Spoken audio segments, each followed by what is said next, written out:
और यत्न करने पर भी अशुद्ध चित्त वाले अज्ञानी जन इस आत्मा को नहीं देखते। जिन योगी जनों ने यत्न कर अपने अंतकरण को शुद्ध कर लिया है, वे तो हृदय में स्थित आत्मा को देखते हैं।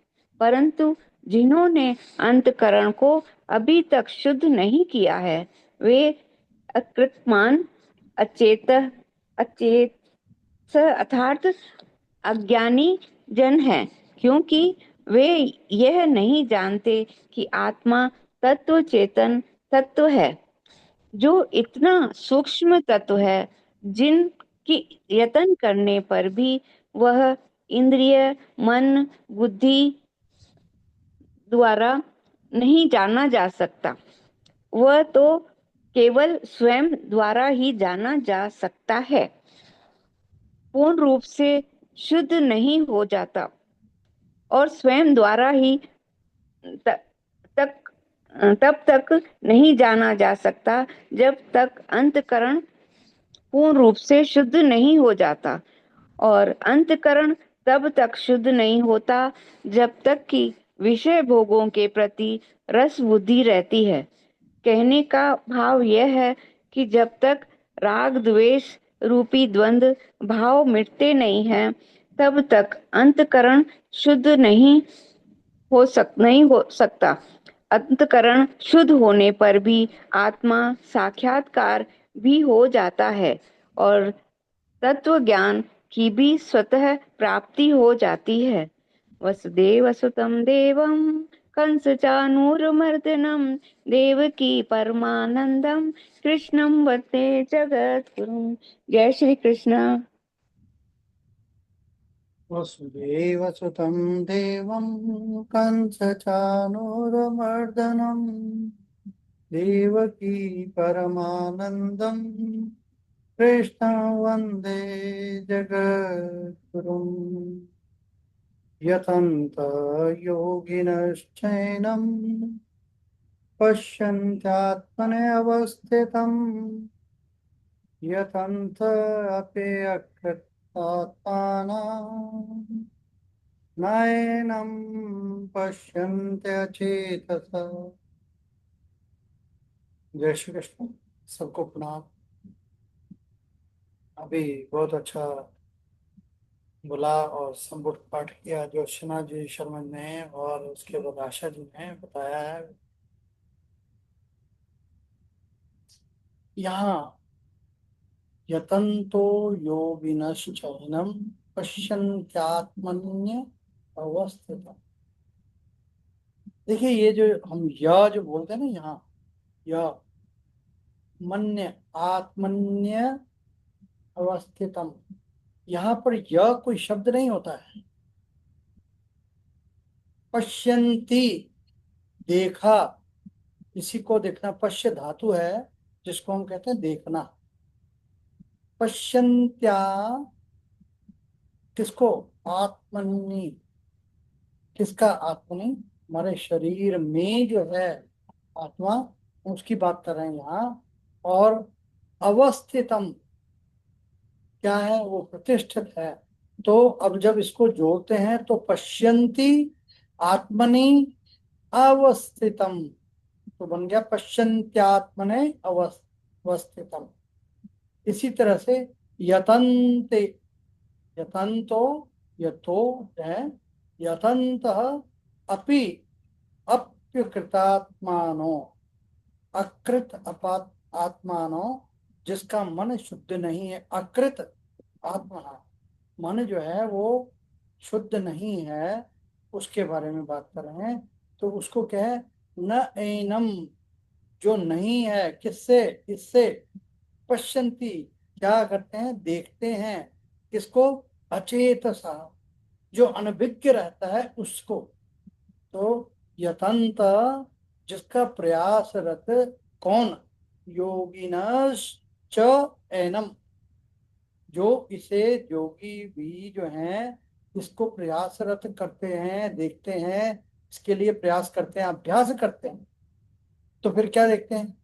पश्यन्ति आत्मनि अवस्थितम, जो आत्मा में, जो शरीर के अंदर आत्मा है, प्रतिष्ठित है, उसको देखते हैं। कैसे? यतन्तः, कैसे? प्रयत्न करते हुए।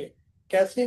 अपि भी, यद्यपि, अकृत आत्मा, जिसका मन शुद्ध नहीं है, न एनम पश्यन्ते अचेतसा, वह उसको नहीं, इसे देखते हैं क्या? अनभिज्ञ रहते हैं। यानी भगवत प्राप्ति के लिए प्रयासरत योगी यह तो जान लेते हैं कि आत्मा शरीर में प्रतिष्ठित है, लेकिन जिसका मन शुद्ध नहीं है, वे प्रयत्न करने के बावजूद भी उसको नहीं पहचान पाते हैं।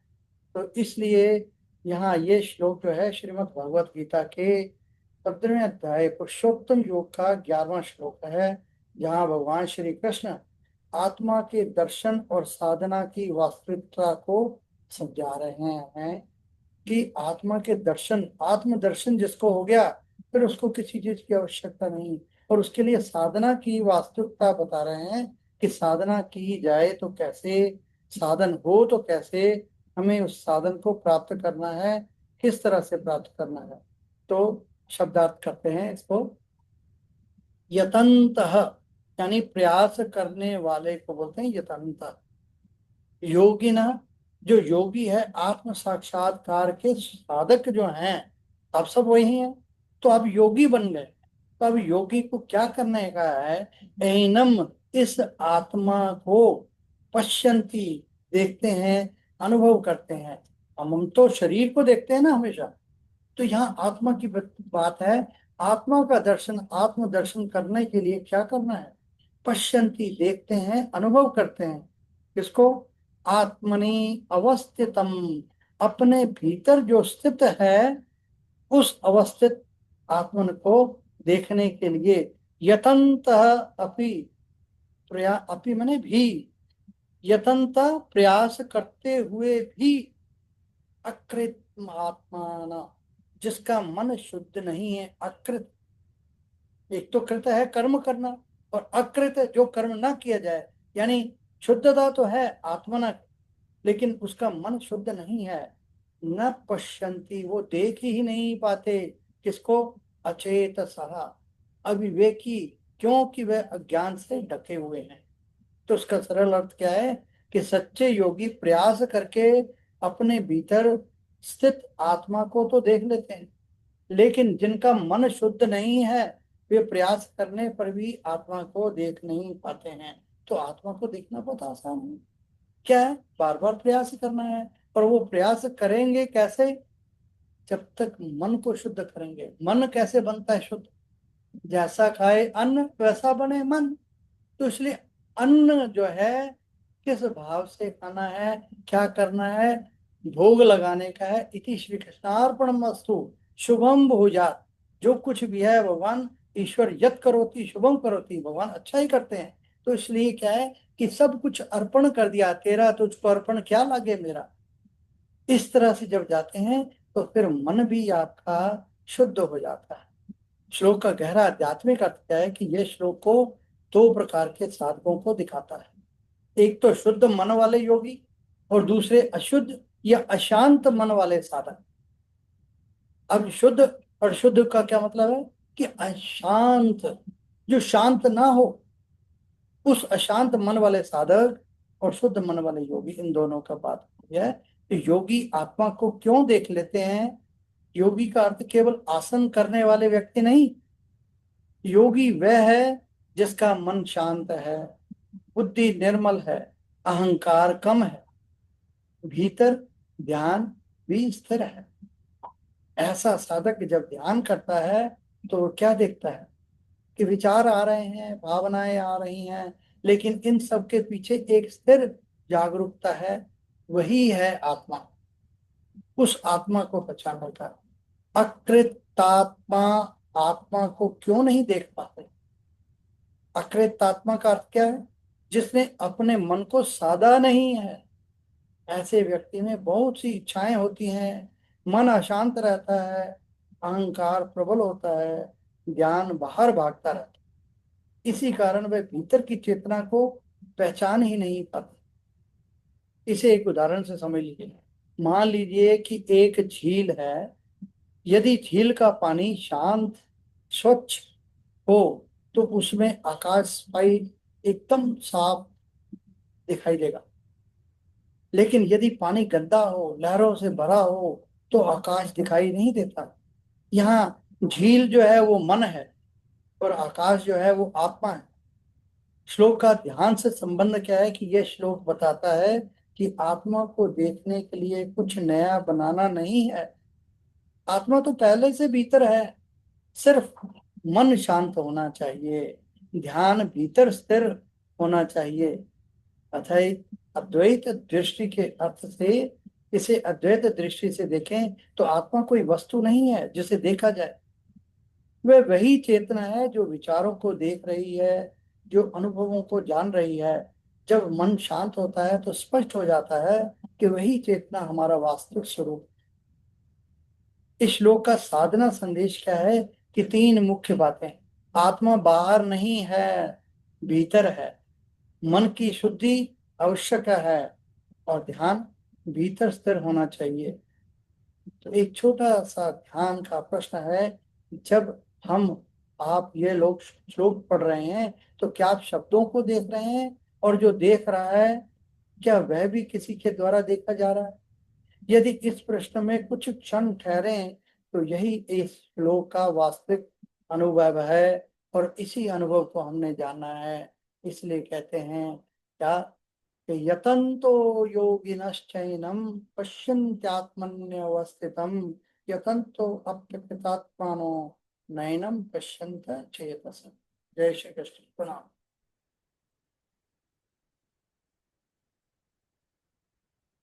जय श्री जय कृष्ण श्री जी। कृष्ण। जी हाँ हाँ, बता आप लीजिए वर्षा जी। आप बताइए, आप सर जी, मैं क्या बताऊंगी, आप बताइए। नहीं, मैं बताने नहीं, मैं पूछने वाला था आपसे।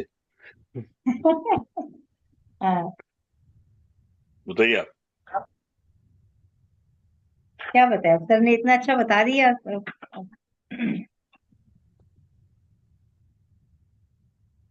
जी। यतन्तो योगिनश्चैनं पश्यन्त्यात्मन्यवस्थितं यतन्तोऽप्यकृतात्मानो नैनं पश्यन्त्यचेतसः। यतन्तः श्रवण मनन शम दम विवेक वैराग्य, इन सब के द्वारा निरंतर जो प्रयत्नशील है, और इन सब साधनों को करते हुए जिनका अंतःकरण हमेशा समाहित रहता है, अर्थात जो शास्त्र कह रहा है उसमें ही जिनका चित्त एकाग्र रहता है, वे आत्मदर्शन कर पाते हैं। मतलब जो मनोमुखी हैं, अपने मन से जो चिंतन करते हैं वो नहीं, जैसा शास्त्र कह रहा है, जैसा गुरुजन कह रहे हैं, उनके सानिध्य में रह के जो एकाग्र मन से इस चित्त का दर्शन वो कर पाते हैं, उसी अनुसार जो चलते हैं। जो योगी नहीं है वे भी प्रयत्न तो करते हैं, जैसे हम लोग अभी योगी तो शायद मेरे ख्याल से नहीं है, तो प्रयत्न हम भी कर रहे हैं, श्रवण मनन भी कर लेते हैं, परंतु चूंकि उसके विपरीत संस्कार भी दिन भर भरते रहते हैं। अब हम हमारे पास भी संस्कार सारा दिन, थोड़ी देर तो हम बैठते हैं तो निर्विकार हो जाते हैं, संस्कार से थोड़ा दूर भी होते हैं, अपने आत्म को भी थोड़ा सा चिंतन करने का प्रयास करते हैं, लेकिन दिन भर के जो संस्कार भरते रहते हैं, इसके लिए उनके अंतःकरण में ज्ञान दृष्टि उत्पन्न नहीं होती। इसलिए भगवान भाष्यकार ने कहा कि श्रुति जिस बात को कह रही है उसको पुष्ट करने वाली युक्तियों को बार बार अपने मन में चिंतन करो, और जो उससे हमें अलग करता है उससे विराम करो, उससे दूर रहो। मतलब जो संस्कार हमारे मन को परमात्मा से दूर करते हैं, हमारे चित्त के विकारों को हटा नहीं सकते, उन उन संस्कारों को बार बार मन में जो है हम चिंतन उसका करते रहे, उसके उसको दूर करते रहे अपने मन से, युक्तियों के द्वारा। जैसी युक्तियां भगवान ने वेदों में बताई गई हैं या हमारे गुरुजन बताते हैं, उसी के अनुसार अपना जीवन यापन करें तो हम इस अवस्था को प्राप्त कर सकते हैं। इसके अंदर विरुद्ध संस्कारों को भी डालेंगे तो शास्त्रीय संस्कार फल नहीं देंगे। देखिए उससे दूर, ये मन तो जो है ये संस्कारों के अधीन है हमारा मन, और अगर हम मन के अनुसार चलते रहेंगे तो जो विरुद्ध संस्कारों को भी इसमें डालेंगे, मतलब धर्मार्थ संस्कारों को भी जो उसके अनुसार डालेंगे, तो वो भी इसके अंदर जो है वो फल नहीं देंगे, क्योंकि हमारा मन ही जो है वो संस्कारित नहीं है। पहले तो मन को संस्कारित करना है हमने अपने। योगिना के द्वारा ये कहा कि शास्त्र के अंदर जो बातें कही हैं उन्हीं की पर्यालोचना से वे ही संस्कार जब दृढ़ हो जाते हैं, जब संस्कार हमारे पक्के हो जाते हैं, विपरीत संस्कार अति क्षीण हो जाते हैं, जो गलत संस्कार होते हैं वो एकदम क्षीण हो जाते हैं, तब शास्त्रानुसारी दर्शन संभव है। भगवान जी कहते हैं कि तब दर्शन संभव होता है। शास्त्रोक्त बातों के अंदर ही चित्त को समाहित करते हुए आत्मनि, अपनी बुद्धि गुफा के अंदर जो तुम्हारी अहंकारात्मिका वृत्ति है उसके अंदर ही अवस्थितम मौजूद एनम पश्यन्ति, इस आत्म तत्व को हम देखते हैं। मैं जिससे प्रकाशित हो रहा हूँ, मैं जिससे प्रकाशित हो रहा हूँ, जिसके प्रकाश से मैं दीप्त होता है, बस वही तो आत्म तत्व है। हर क्षण अनुभव होता है, ये हमें हर क्षण अनुभव होता है, यही करना है। मैं जड़ नहीं चेतन हूँ, मैं जड़ नहीं चेतन हूँ। परंतु क्योंकि अनुभव उपाधि के साथ होता है, इसलिए उसके वास्तविक स्वरूप को नहीं पकड़ पाते, क्योंकि अनुभव हमें शरीर से ही होता है और शरीर के साथ ही हम इतने ज्यादा जुड़ जाती हैं, तो हमें उसका जो वास्तविक स्वरूप है उसको हम नहीं पकड़ पाते। तो इस शरीर से जब हम अपना संबंध छोड़ते हैं, बार बार मैं ये कहता हूँ कि मैं जड़ नहीं, मैं चेतन हूँ, मैं ये शरीर नहीं, मैं उस परमात्मा का अंश हूँ, तब ऐसे जब हमारे अंदर ये विचार जो है सुदृढ़ होते हैं, तो तब उसके बाद हम उस परमेश्वर को चेतन को समझ पाते हैं। तो अपनी बुद्धि में स्थित आत्म तत्व का साक्षात्कार हो जाता है उसके बाद फिर हमें। तो शंका होती है कि बहुत से लोग देखे जाते हैं कि जो बहुत श्रवण मनन करते हैं, बड़े बड़े विद्वान लोग हैं जो रात दिन वेद आदि शास्त्रों का अध्ययन करते हैं, अध्यापन करते हैं, परंतु इतने पर भी अपने अहम में स्थित आत्मा को नहीं पहचानते। तो इसका क्या कारण है, ये भी शंका होती है। तो श्रवण मनन में लगे हुए फिर भी ऐसे आत्म तत्व को नहीं देखते, ऐसा क्यों? समाधान किया, अकृतात्मानः, इन्होंने अपने आत्मा को, अंतःकरण को उन संस्कारों का नहीं बनाया। बाकी कार्य तो किए, लेकिन अपनी आत्मा को उन संस्कारों से पोषित नहीं किया। तो 13वें अध्याय में भी कहे, अमानितवादी साधनों के द्वारा उन्होंने अपनी बुद्धि को संस्कृत नहीं किया है। संस्कार करने का उपाय ही है तप, तो तप के द्वारा ही अंतःकरण के अंदर अमानितवादी जग सकते हैं। ठीक है, तप का मतलब क्या है कि कष्ट सहना, हर समय हमें आराम की ओर नहीं जाना, किसी अच्छे कार्य के लिए कष्ट सहना पड़े तो हमें उस कष्ट को भी सहन करना चाहिए, सहर्ष सहन करना चाहिए। धर्मानुसार चलने पर कष्ट तो आएंगे, उन कष्टों को सहन करके अमानितवादी के संस्कार को ही अपने अंतःकरण में लाएंगे, तब वह अंतःकरण आत्मा को ठीक प्रकार से अप्रोक्ष कर पाएगा। साधन सभी ये लोक में दुखदायी होंगे, सत्य बोलेंगे तो मुकदमा हार जाएंगे, मुकदमा चल रहा है तो सत्य बोलने से मुकदमा तो नहीं जीत पाएंगे, नहीं जीतते, पर परमात्मा की तरफ जरूर जाएंगे हम, क्योंकि हमने सत्य बोला है। हमारे मन में इस बात का शांति होती है, मन में मेरा अंतःकरण शुद्ध रहता है कि मैंने सत्य बोला है।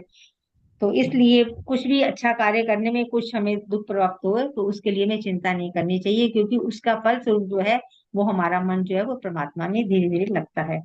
तो इसलिए हमें अच्छे कार्यों को अवश्य करना चाहिए। जिसने इंद्रियों को जीतकर अपने को शम दम वाला नहीं बना लिया, वह इस प्रज्ञा से आत्मा की प्राप्ति नहीं कर पाता। देखिए, पहले प्रार्थना की प्राप्ति करनी है तो पहले हमें इंद्रियों को जीतकर शम दम वाला बनाना है अपने आप को। इसलिए भगवान ने कहा कि अकृतात्मा नहीं देखने के कारण ही, अकृतात्मा नहीं देखते, इस कारण है कि उनकी जो बुद्धि है वह अभी संस्कृत नहीं हुई। बार बार ये कहते हैं कि हमें अपनी बुद्धि को सुसंस्कृत करना है। सुसंस्कृत मतलब अच्छे संस्कारों से पोषित करना है। अमानितवादी के संस्कारों से युक्त होने से ही आत्मदर्शन के योग्य हो पाएंगे।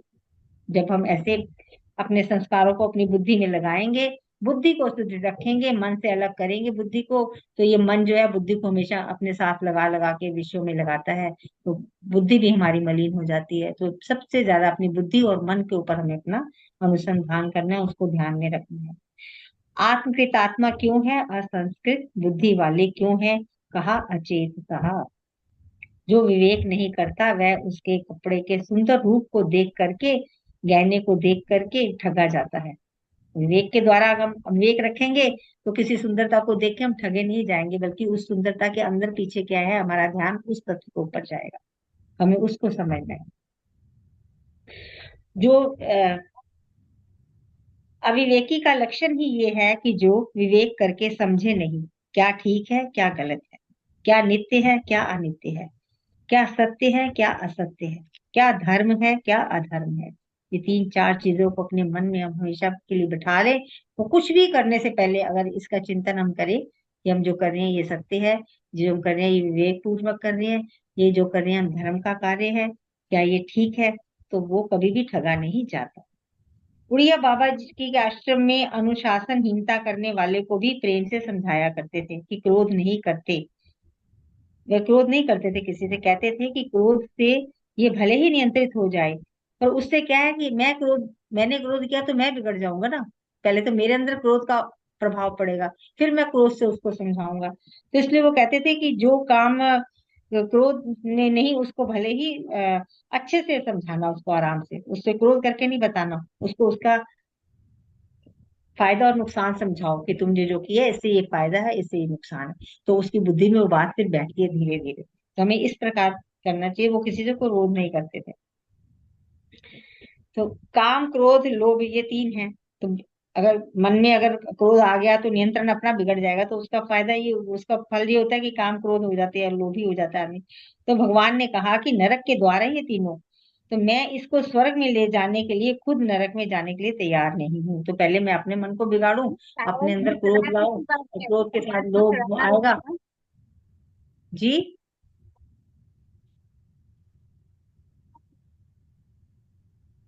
तो जो विवेकी होता है उसकी तो यह दृष्टि ही है।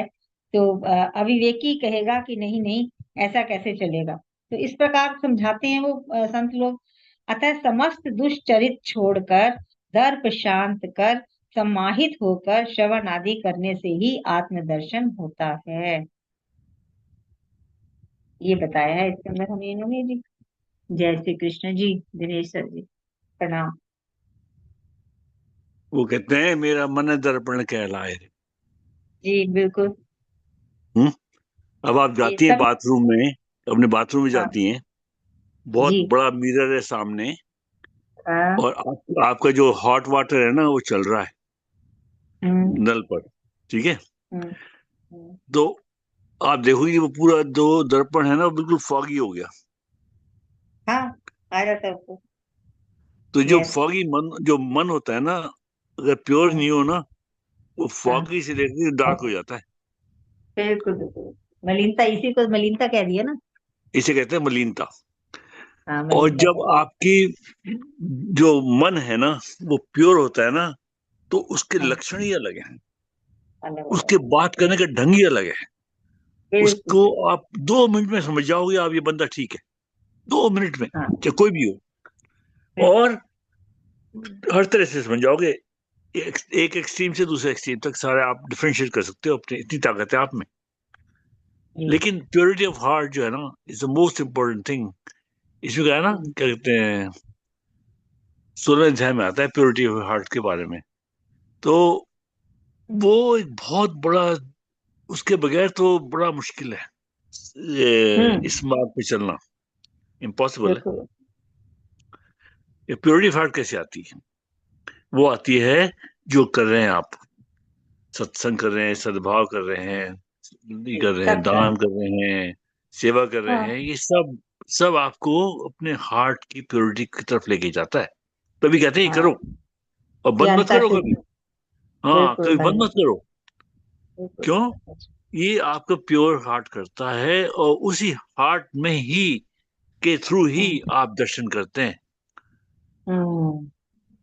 उसी हार्ट के थ्रू ही आप दर्शन करते हैं। ऐसा होना चाहिए हार्ट आपका, कोई क्लाउड ही नहीं आए आपके हार्ट में, मतलब जैसे सूरज हो जाते हैं क्लाउड, ऐसे आपके हार्ट में कोई हम्म। डाउट ना आए कभी, किसी बात में भी। अगर आपको एक अच्छे रूप में बैठे हैं, अपने अच्छे भाव में बैठे हैं, कोई आता है और क्रिटिसाइज करता है किसी को, तो आप ये थोड़ी किया आपने बंद कर दिया क्रिटिसिज्म को सुनने में, सुनिए, लेकिन उसको या तो उसकी कैटेगरी सुनिए, मना नहीं है सुनना, लेकिन उसके ऐसे क्लासिफाई कीजिए अपने आप में कि ये जो भी बंधन मेरे है में उनका, हाँ जो भी बंधन है जिसके बारे में कर रहे हैं वो क्रिटिसाइज, तो वो आप पे इम्पैक्ट नहीं डाले, पर उसका सोल्यूशन ढूंढ के दे दीजिए उसको। बिल्कुल बिल्कुल बिल्कुल। संत लोग ये तो करते हैं ना, सबका दुख हाँ, सुनते हैं, सब कुछ सब कुछ सुनते समझे। हैं, अच्छी बात भी सुनते हैं, बुरी भी सुनते हैं, लेकिन उनको धारण नहीं करते, वो अपने से अलग रखते हैं उसको, हम्म। खुद लिप्त नहीं होते उसके साथ, उल्टा जो आता है उनकी शरण में दुखी, उसका निवारण करने का प्रयास करते हैं। जी हाँ, और इसका एहसास आपको होना चाहिए। आपका हाँ मन कितना साफ है आपको पता है, बिल्कुल बिल्कुल। और कितना खराब है वो भी पता है, जी। और कितना क्या करना है उसके लिए वो कीजिए बस, उसी में फोकस हम्म, रखिए, तो अपने आप प्योरिटी आ जाएगी over time. Over days over प्रयत्नशील। नाइट तो नहीं आएगी, पर ओवर टाइम आएगी।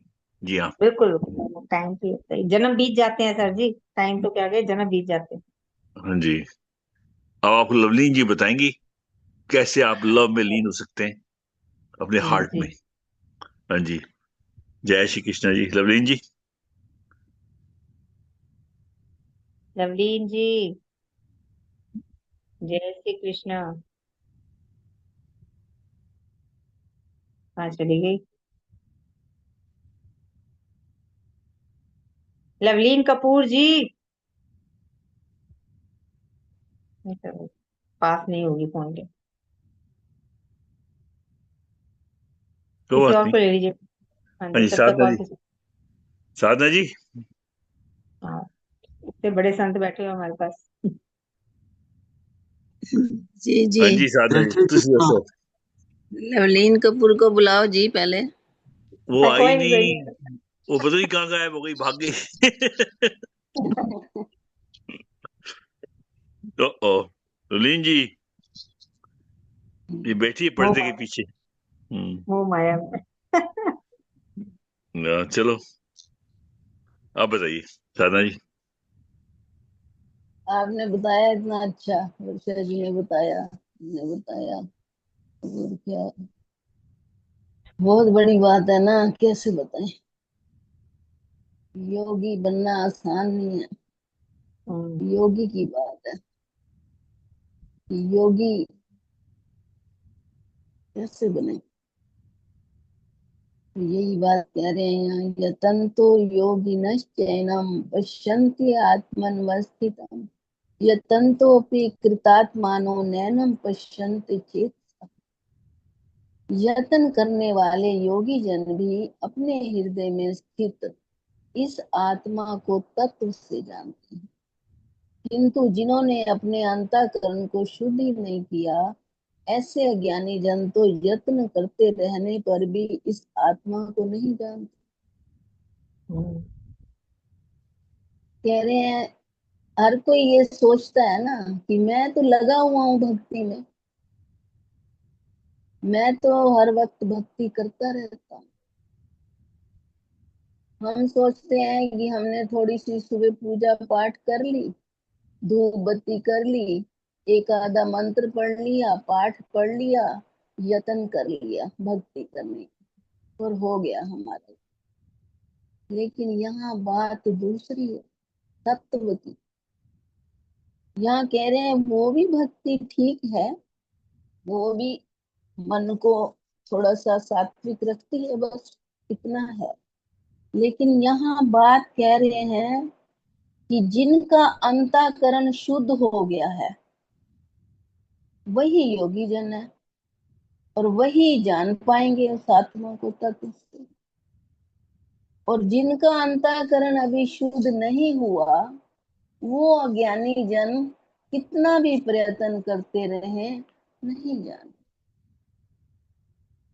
तो अपनी अंतर आत्मा को कहते हैं भगवान में मिलाकर, श्रद्धा के साथ जो भगवान की भक्ति करता है वह सब योगियों में बड़ा है।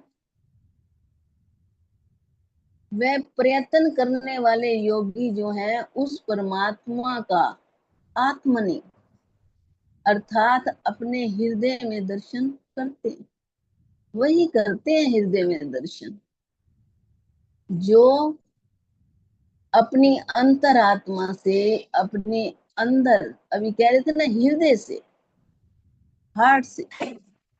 क्योंकि एक उसमें भी एक शास्त्र है छांदोग्य, उसमें बताया गया है कि हृदय गुहा में जो हमारी आत्मा है, अंगूठे के समान जितनी है, वो वहां पर बैठी हुई है।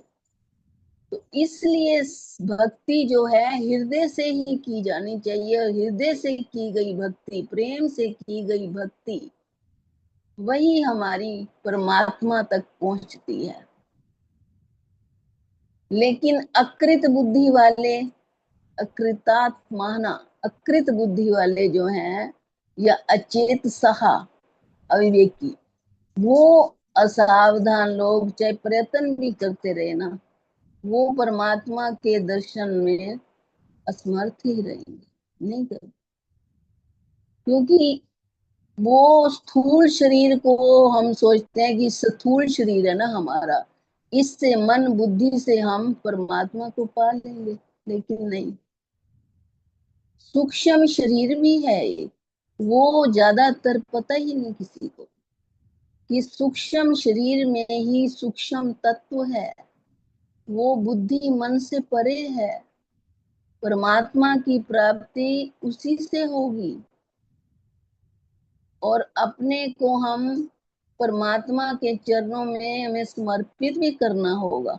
तब हमें अपनी बुद्धि को परमात्मा के साथ जोड़ना होगा, तभी हम उस परमात्मा के साथ जुड़ के अपने जो कृतत्व और भोक्तत्व की जो भ्रांति है हमें, उससे हम ग्रस्त हैं, जो उससे हट पाएंगे। और फिर तभी तो हम ईश्वर को देख नहीं पाते, क्योंकि हम अभी तक कर्ता और भोगता में बने पड़े हैं। तो वो यही कह रहे हैं कि जिस दिन तुमने अपनी बुद्धि, कहते हैं, गुरु को सौंप दी। देखिए, मुझे लगा जैसे बुद्धि का जो है ना पिता, बुद्धि और गुरु, बुद्धि का पति है ईश्वर, और बुद्धि का पिता है ये हमारा शरीर, हमारी बुद्धि मतलब हमारा शरीर। तो जब हम अपनी बुद्धि को ईश्वर के समर्पित कर देंगे, अपने पति को, क्योंकि जब तक स्त्री पूरी पति के समर्पित नहीं होती तो वो अर्धांगिनी नहीं बनती। ऐसे ही हम जब पूरा अपने आप को गुरु के, ईश्वर के समर्पित कर देंगे, तो तभी हमारी बुद्धि वहां सर्वज्ञ ईश्वर को जान पाएगी, पहुंच पाएगी। और तब हम गुरु के घर में, हमें फिर वो गुरु के घर में ही ले जाएंगे। कहते हैं कि ये जो अचेत सहा कौन है, जो भगवान के उपदेश पर श्रद्धा नहीं करता, वे अचेत सा है। वे, उसी की पहचान है, वो बेहोशी में रहता है, प्रमाद में रहता है, उसी की पहचान है अचेत सा, अविवेकी, जिसने कभी बुरे बुरे विचार ही नहीं छोड़े, मन में काम क्रोध अशांति जिसके बनी हुई है, मन में चंचलता है, तो वो कैसे ईश्वर को प्राप्त करे।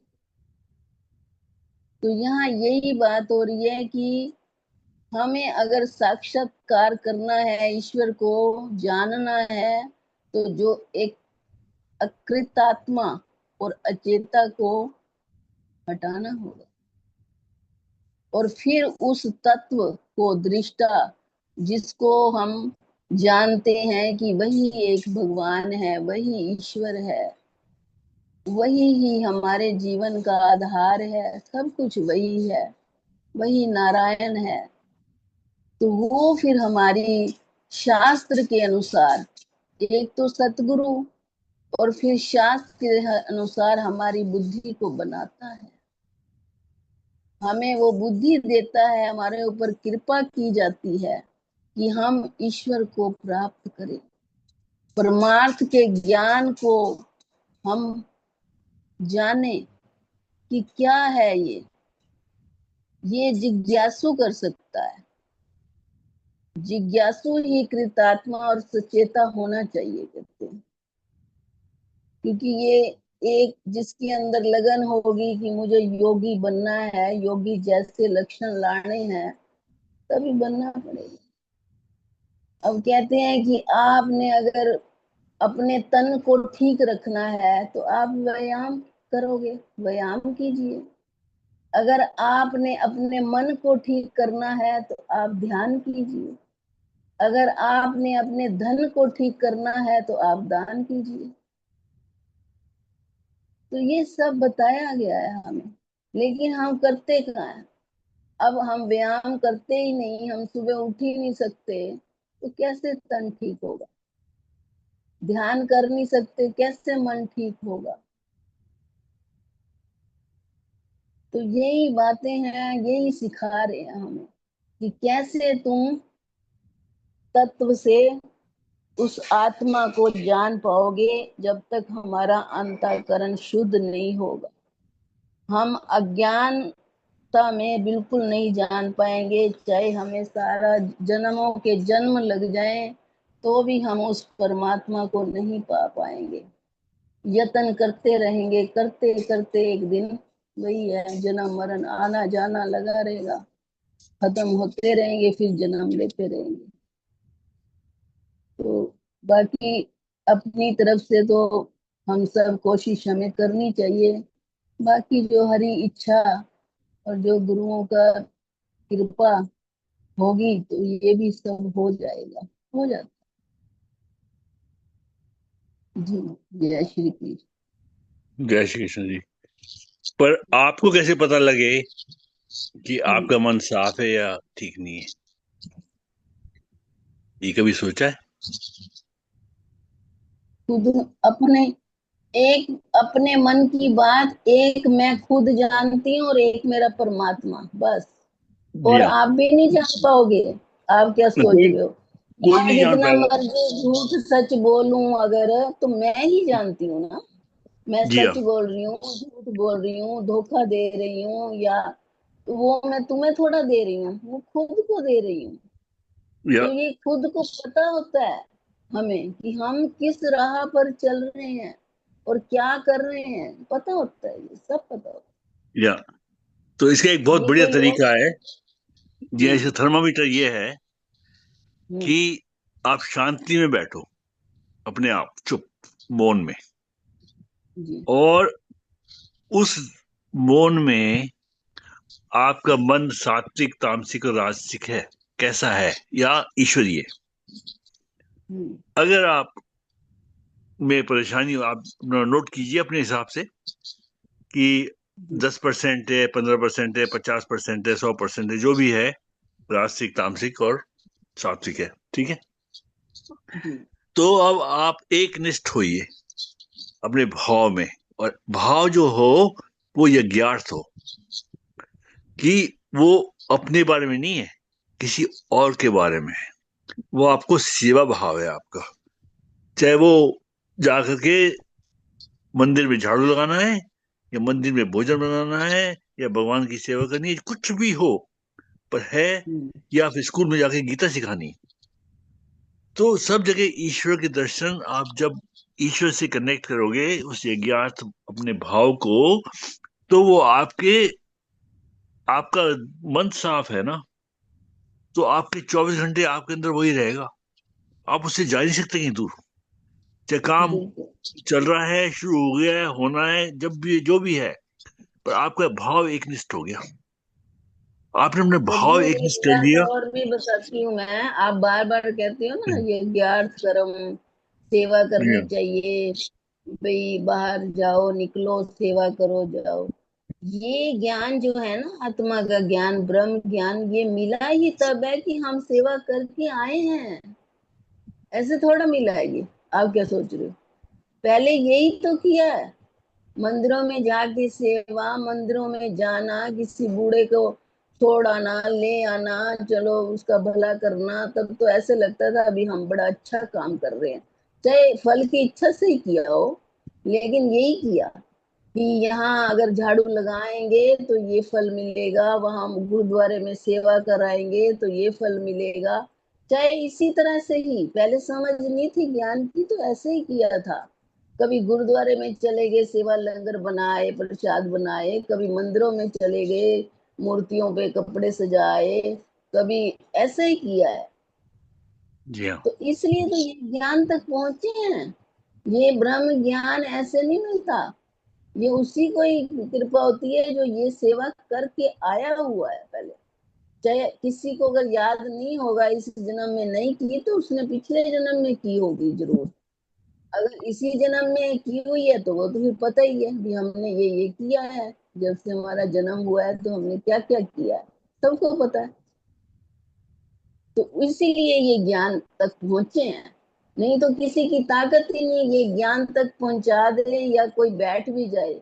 मुझे याद है वो वहां हम सुनने जाते थे, कितने लोग आते थे, कह रहे हैं ये तो बोरिंग ज्ञान है, ज्ञान है पता नहीं क्या है, बक बक करते हैं, एक अक्षर नहीं समझ आता।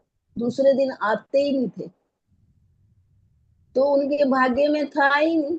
उन्होंने तो जिसके जिसके ये ब्रह्म ज्ञान भाग्य में होते हैं वही बैठता है, वही सुनता भी है, वही रोज आता भी है। तो ये सेवा करके ही मिला गया।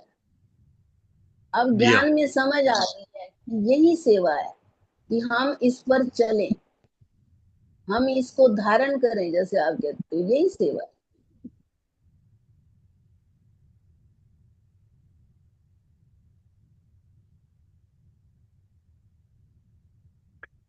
तो ये जो है ना, ये भाव जो है ना आपका, ये आपको वहां ले जाएगा।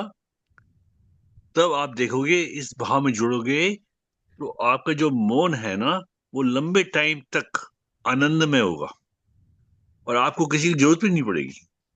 ये बहुत बड़ा वो है, यार्ड स्टिक अपने आप को जज करने के लिए, थर्मामीटर है आपका, इसको जज करने के साधना लिए। जी, एक मिनट साधना जी, क्या आप जैसे आपने कहा कि ये मंदिरों में जाना या वस्त्रों को सीना या इन चीजों, क्या इनसे फर्क पड़ता है कुछ? हम हाँ, लोग जैसे यही गए हम पहले करने, सेवा हम तो करी होती है तभी ये ज्ञान प्राप्त होता है, ऐसे नहीं होता। ये छोटे छोटे देख कर्मों लो। से तो मन शुद्ध हाँ, होता है और भी आती है। मन शुद्ध होता है ना, सेवा भाव अगर आप सेवा करें तो मन शुद्ध भी होता जाता है। और मन शुद्ध होता जाएगा तो इधर ही तो आओगे आप, और किधर जाओगे? नहीं तो और तो भक्ति, चीजें बहुत है घूमने की। हाँ, भगवान की भक्ति मिलती है। ये छोटे नहीं, छोटे जैसे कर्मों अब से तो वस्त्र तो, हाँ मतलब आप देख वस्त्र लेना अब अभी जैसे हम, अभी। हाँ, अब भी कहते हैं संत लोग, कहते हैं कोई ऐसे बहुत दुखी हो, कोई कह रही हो मैं बहुत दुखी हूँ, मेरा पुत्र ऐसा है, मेरा बेटा, मेरी बहू मेरे को ऐसे तंग कर, वो कहती माई तू गुरुद्वारे जा, वहां सेवा कर, लंगर बना, वहां सेवा कर, हाँ तेरे कर्म कट जाएंगे, तेरे दुख कट जाएंगे, ऐसे कहते हैं अभी भी कहीं पर।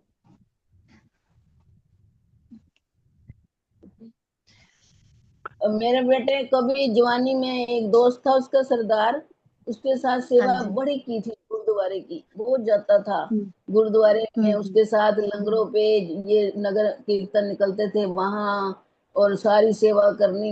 ये बीच में काफी साल वहां रहे थे हम, जहाँ पुराने घर में, तो वहां पे था एक दोस्त, वहां उसके साथ बड़ी सेवा करता था। तो अब देखो जाते जाते उसका गुरुद्वारे में ही हुआ है सब, अचानक ही, हम्म, जबकि हम मंदिर हम्म, ढूंढ रहे थे, लेकिन कहीं ना हम्म, कहीं उसकी सेवा है, और उसका हाँ जी। गुरुद्वारे में हुआ जो हमने क्रिया उसका किया। गुरुद्वारा बुक हुआ अचानक ही, मंदिर मिला ही नहीं कोई, हमें खुली जगह नहीं मिल रही थी, तो गुरुद्वारा हुआ। तो हमें तो खैर कोई फर्क नहीं लगता गुरुद्वारे मंदिर में, लेकिन देखो अपने हम्म, आप ही भगवान कैसे, कि उसने कभी सेवा की थी बहुत, फिर मेरे को ध्यान आया, हमने बहुत गुरुद्वारे में सेवा की थी। पहले भी बीमार हुआ था तो मैं गुरुद्वारे में हलवा बना बना के बांट के आती थी फिर इसके लिए। तो कहीं ना हम्म। कहीं ये अपने आप ही फिर होता है काम।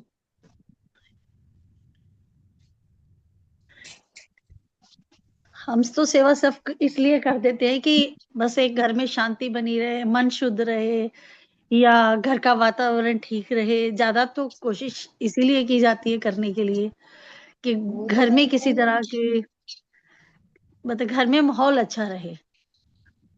मैं गुरुद्वारों में बहुत जाकर बैठी हूँ। जब जब मेरे को कोई संघर्ष या मेरा बेटा बीमार या कुछ ऐसा, मैं रोती थी, मैं बड़ी परेशान होती थी, तो मैं गुरुद्वारों में ही जाके, क्योंकि वहाँ इतनी शांति होती है ना, मंदिरों में नहीं हम्म। होती थी इतनी। गुरुद्वारे में बहुत शांति होती, कुछ नहीं कहते, आराम से बैठे रहो ना वहाँ ग्रंथ साहिब के पास, इतनी शांति हम्म। मिलती थी कि सब ठीक हो जाएगा, सब ठीक है, ऐसे लगता था, बिल्कुल दुख भासता ही नहीं था। तो इसलिए देखो, मिलती क्यों नहीं है। आप जाओ गुरुद्वारों में, शांति प्राप्त होती है उसी समय, चाहे कुछ देर के लिए ही सही, लेकिन होती हम्म। है, बहुत अच्छा लगता है।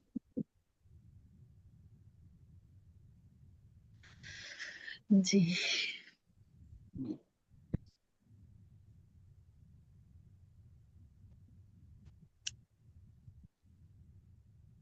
जी दिनेश जी, कोई नेक्स्ट? जी हाँ।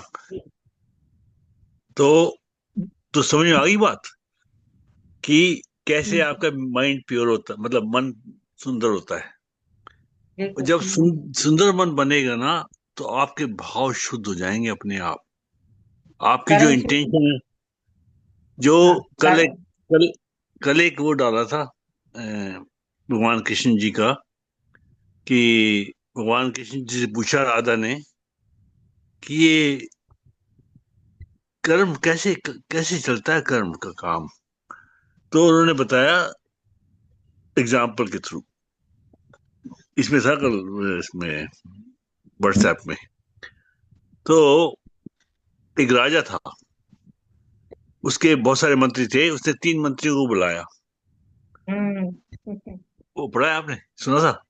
तो तीन तो उनसे कहा कि तुम इतने बड़ा, वो बहुत बड़ा थैला दे दिया उनको, तीन जिसमें थैले कि भी। दो दो हफ्ते 3 थैले, हाँ, एक को एक 3 थैले दे दिए। और उन्होंने कहा कि तुम जाकर के फ्रूट्स लेके आओ इस गार्डन से, कई गार्डन है आसपास खेती में, और जो भी फिर लेके आओ, बस भर के लाओ, ये 2 हफ्ते के लिए काफी होगा। हाँ। तो वो लेके आए, तीनों आदमी गए, तीनों मंत्री गए, और भर लाए तीनों अपने थैले, भर के लाओ। तो ठीक है, भर के ले आए। तो जो पहला बंदा था, वो तो जाकर के अच्छे अच्छे फ्रूट्स लेके आया, बिल्कुल सब, कि वो सोच रहे थे शायद राजा खुद ले ले। तो वो लेके आया अपना थैला। जो दूसरा था, वो सब तरह के फ्रूट ले आया, अच्छे खराब, क्योंकि देखिएगा थोड़ी, ये तो लेके एक्सरसाइज करवा रहा है हमारी, पता नहीं क्यों। और तीसरा था, वो उनसे भी मालिक था उनका, वो तो घास पत्ते ही डाल रहा है उसमें, जो फ्रूट ले आया थोड़े बहुत। तो वो तो तीनों लेके आ गए एक साथ। तो राजा ने कहा, आप देखो, हमारे पास 3 कमरे हैं और जेल है, मतलब तुम 3 दिन जेल में जाओ, मतलब 2 हफ्ते जेल में जाओ, और जो 15 दिन तुम्हारे पास है उसी उसी को से खाओ। ही आप अपना निर्वाह करो, उसी को खाओ। तो जब वो लेके गया, पहला बार आनंद से खा रहा है, उसने बहुत बढ़िया फ्रूट लाया था, वो तो उसको तो आनंद आ गया, उसका तो व्रत हो गया। और दूसरा था, उसने भी ठीक खाया, पर उसका भी तबीयत थोड़ी खराब हो गई होगी, उसके पास खराब वो भी थे। पर तीसरा जो था, वो वो तो मर गया वहां पर। क्योंकि तो तो घास फूस लाया था क्या? हाँ, घास फूस लाया तो खा नहीं पाया, जो फ्रूट खाए थे उसने सर्वाइव किया जो अभी तक। और हाँ, देखिए, ये आपका कर्म है, कर्म। आप जैसा जो कार्य भी किया था, करती। जी। जैसा काम किया था उसी के हिसाब से तो खाने को मिला। जी हाँ। तो जैसी वही सोच बात है, थी, जैसी जैसे मन सोच के थी, मन के भाव भाव थे, थे, मन ये के अच्छे भाव भाव थे मेन। हाँ। तो तो अच्छी। आप दूसरे ने क्या किया, नीचे हाँ, गंदे डाल दिए, नीचे डाल दिए।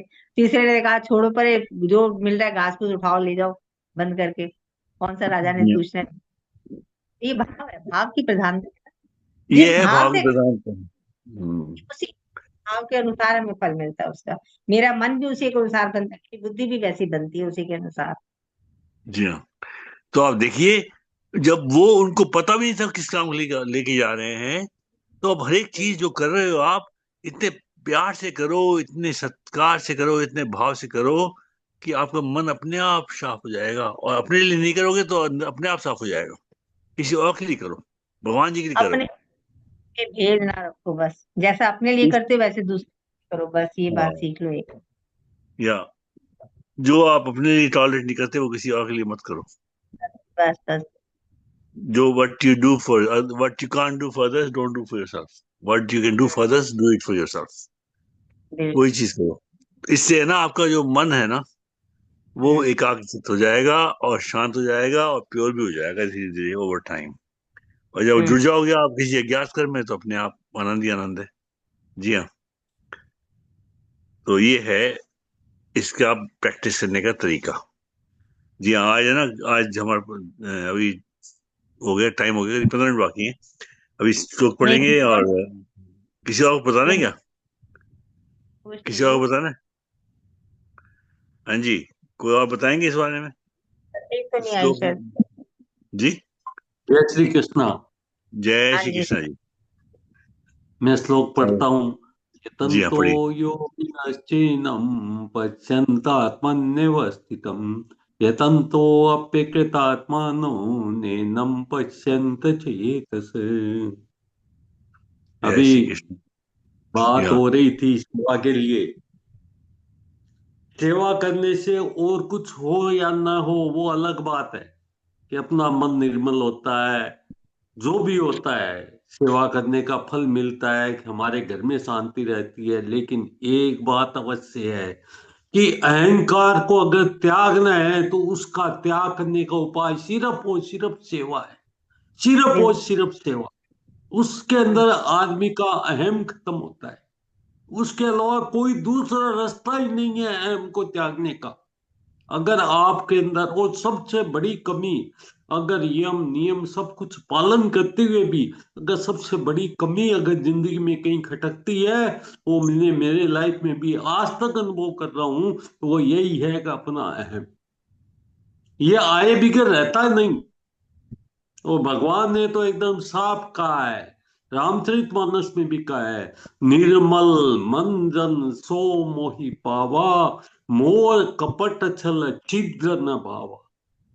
जब विभीषण जी वहां पर गए और सुग्रीव आदि सब ने बोला कि नहीं, बोला ये तो रावण दशानन का भाई आया है, तो इसके लिए क्या करना है, लाना है कि नहीं लाना है, क्या मालूम ये क्या भेष है, क्या यहाँ पर अपनी अपनी जो भी है वो लेने को आया है, हैं?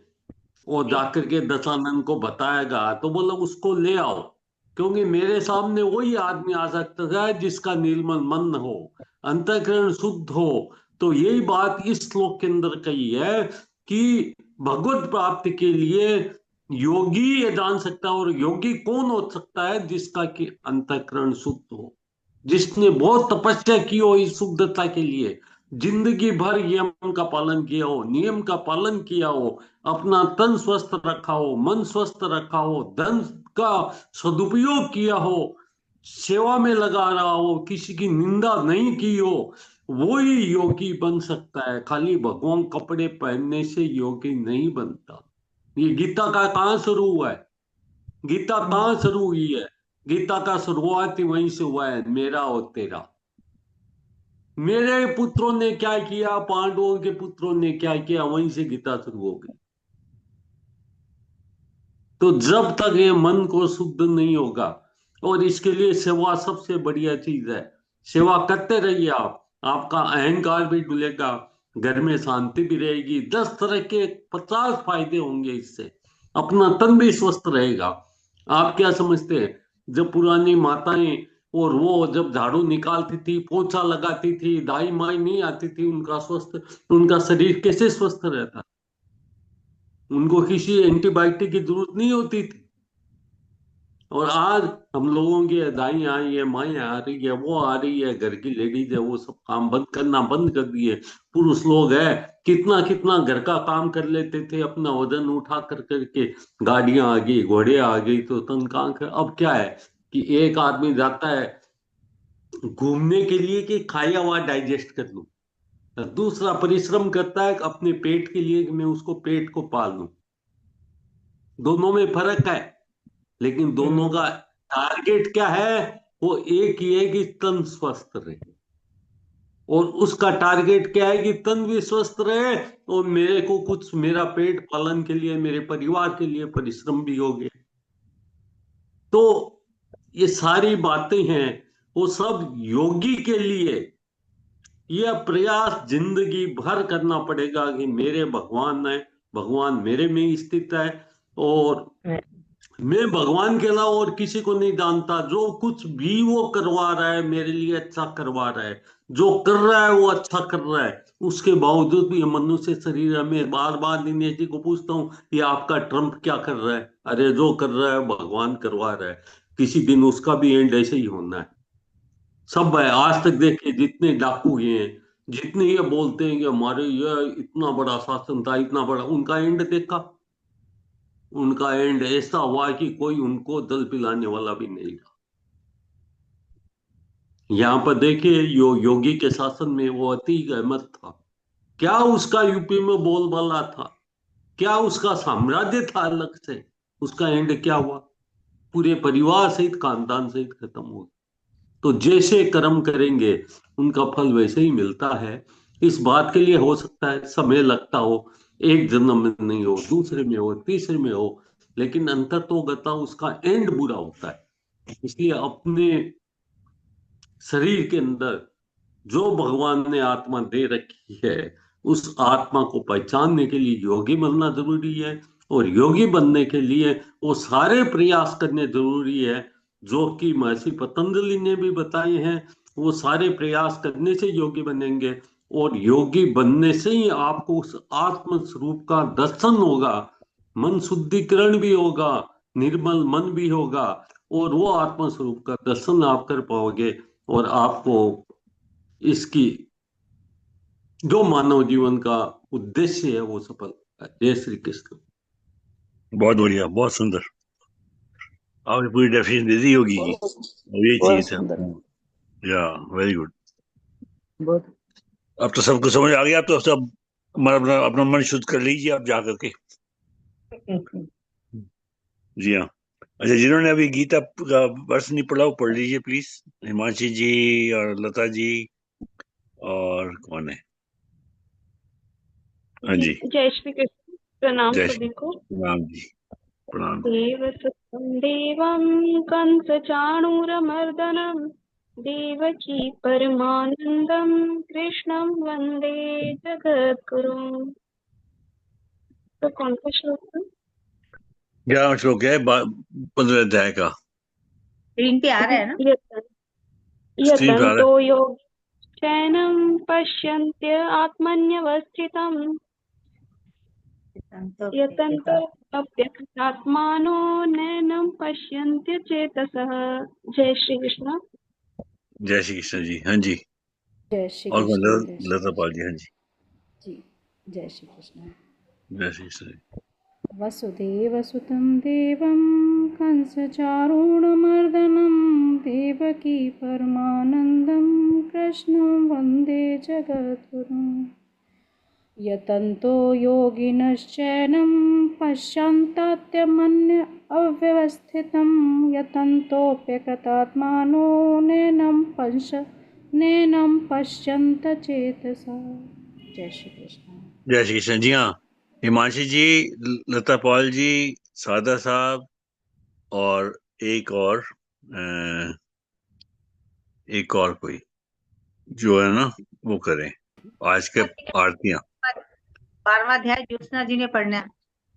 हाँ, जोशी नहीं पढ़ना है 12वां अध्याय आज।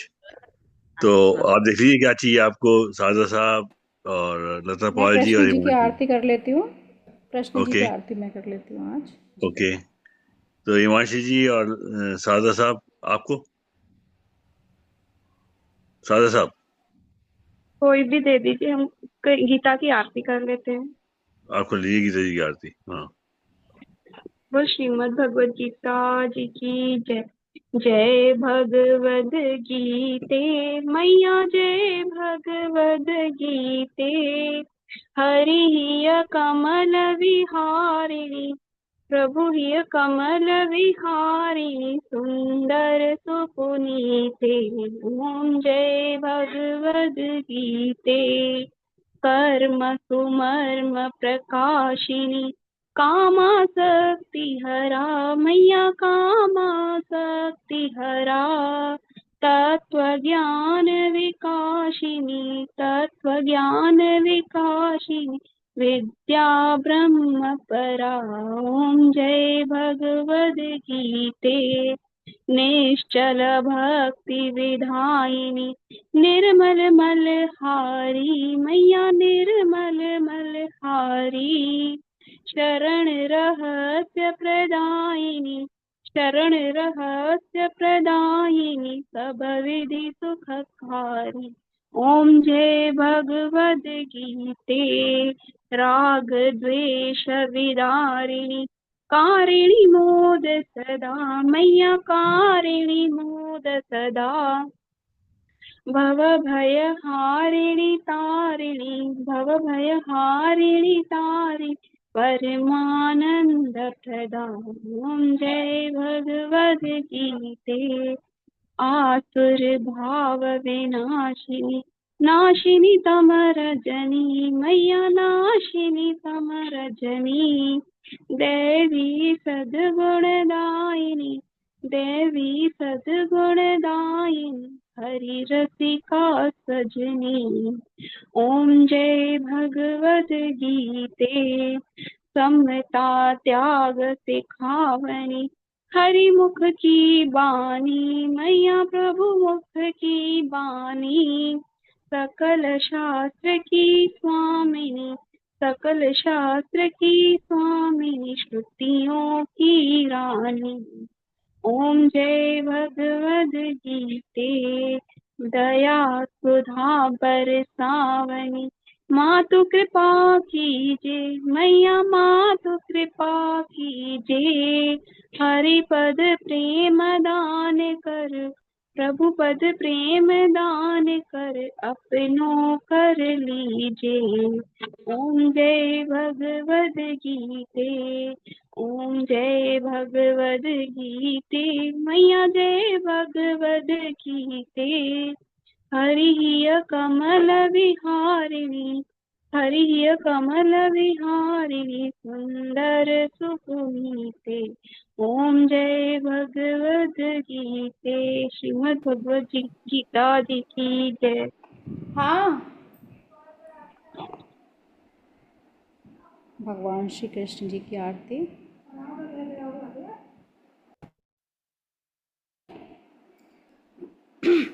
श्री कृष्ण चंद्र आनंद कंद मुकुंद गिरवर धारणम यशुनंद गोपी चंद्र काटहु फंद भव भयहारणम नव कंजलोचन तिलकरोचन जगत केवल कारणम जगदीश योग निधीश बंधु मुनीश वेद उच्चारणम मृदु अधर धर मुरली मनोहर तान ज्ञान प्रचारणम बलबाहु अतुल अनंत अविचल आदि पुरुष कारणम करुणानिधान सुजान सुंदर सुलभ संतन तारणम सुखधाम दाता नाम श्याम निकाम वाम विहारणम सुखधाम दाता नाम श्याम निकाम वाम विहारणम श्री कृष्ण चंद्र आनंद कंद मुकुंद गिरवर धारणम यशुनंद गोपी चंद्र काटहु फन्दभवभयहारणं फन्दभवभयहारणं। जय श्री कृष्ण। जय श्री कृष्ण जी। जी हाँ साधु साहब। सर्वे भवन्तु सुखिनः सर्वे भवन्तु भवन्तु सुखिनः सर्वे सन्तु निरामया सर्वे सर्वे सन्तु सन्तु निरामया निरामया सर्वे भद्राणि पश्यन्तु सर्वे सर्वे भद्राणि भद्राणि पश्यन्तु पश्यन्तु मा कश्चित् दुःखभाग् भवेत् मा मा कश्चित् कश्चित् कश्चित् दुःखभाग् भाग् भवेत्। भवेत्। असतो मा सद्गमय असतो मा मा सद्गमय सद्गमय सद्गमय तमसो मा ज्योतिर्गमय तमसो मा तमसो मा ज्योतिर्गमय ज्योतिर्गमय तमसो मा ज्योतिर्गमय मृत्युर्मा अमृतं गमय मृत्योर्मा अमृतं गमय। ॐ शान्ति शान्ति शान्ति ॐ ओम शांति ॐ शान्ति शान्ति शान्ति शान्तिः शान्ति शान्तिः ओम्। सभी सुखी होवे सभी सभी सुखी होवे सभी सभी रोग सुखी मुक्त रहे हों सभी रोग मुक्त सभी रहे रोग मुक्त रहें सभी मंगलमय के साक्षी बने सभी सभी मंगलमय के मंगलमय साक्षी के बने साक्षी साक्षी बने बने और और और किसी को भी तुक्का भागी न बनना पड़े किसी को किसी भी को किसी भी को दुख भी का दुख भागी का ना न भागी बनना बनना ना पड़े। पड़े। बनना पड़े। हमको असत्य से सत्य की ओर ले चलो हमको हमको असत्य से हमको सत्य की ओर ले असत्य से चलो सत्य की ओर ले हमको अंधकार से प्रकाश की ओर ले चलो अंधकार से प्रकाश अंधकार की से ओर ले प्रकाश चलो की ओर ले चलो। मृत्यु से अमरता की ओर ले चलो मृत्यु से अमरता अमरता की की ओर ओर ले ले चलो। चलो। इन्हीं मंगल कामनाओं के साथ इन्हीं इन्हीं मंगल मंगल कामनाओं के कामनाओं साथ के साथ आपका आपका दिन रात मंगलमय हो दिन दिन रात रात मंगलमय हो। मंगलमय हो। इति श्री कृष्ण अर्पणमस्तु शुभम भूयात् श्री श्री श्री कृष्ण कृष्णार्पणमस्तु भूयात्। भूयात्। वसुदेव सुतं देवां कंस वसुदेव सुतं देवम् सुतं देवं कंस चारूणमर्दनम् देवकी परमानन्दं कृष्णं देवकी वन्दे जगद्गुरुम् देवकी देवकी परमानन्दं परमानन्दं कृष्णं वन्दे जगद्गुरुम्। हो श्री जय कृष्ण श्री कृष्ण भगवान जय की जय। जय गीता माता की जय। जय परम पूज्य गुरुदेव भगवान की जय। जय आज के आनंद की जय। जय जय जय श्री राधे। जय जय जय जय श्री राधे। जय जय श्री राधे। जय जय जय जय जय श्री राधे राधे। जय जय श्री राधे श्याम। जय जय जय श्री जय श्री राधे श्याम। हर हर महादेव। हर हर हर हर हर महादेव हर महादेव। हर देव। हर हर हर महादेव। हर हर हर हर हर महादेव। जय जय गौरी पते नमः। जय जय जय जय गौरी पते नमः। हर हर महादेव। हर हर हर हर महादेव। आप सबको प्रणाम प्रणाम प्रणाम। प्रणाम सभी को प्रणाम। सबको जय श्री प्रणाम कृष्ण। सबको, जय श्री कृष्णा। जय श्री कृष्ण। सभी को जय श्री कृष्ण, जय श्री कृष्ण। प्रणाम जी, जय श्री कृष्ण सभी जय को श्री कृष्ण। श्री जी कृष्ण हाँ, जी। जय श्री नरेंद्र कृष्ण जी। जोकर जी। हाँ जी, आपको स्वागत है। जी हाँ, आपको दर्शन दीजिए वीडियो। हाँ इसलिए मैं जी जी। अभी आप है ना वो सुनिए 12वें अध्याय का पाठ, पहले समर्पण करते हैं, 12वें अध्याय का पाठ करते हैं, फिर आप फिर बात करते हैं, ये हो जाए ना। हाँ हाँ तो जी जी। अभी ज्योत्सना जी गाएंगी आज 12वें, पहले समर्पण करेंगी पाठ, फिर गाएंगी 12वां अध्याय, जी फिर बात करते हैं उसके बाद। जी हाँ ज्योत्सना जी। जी। हमने आज कृष्ण, जय श्री कृष्णा।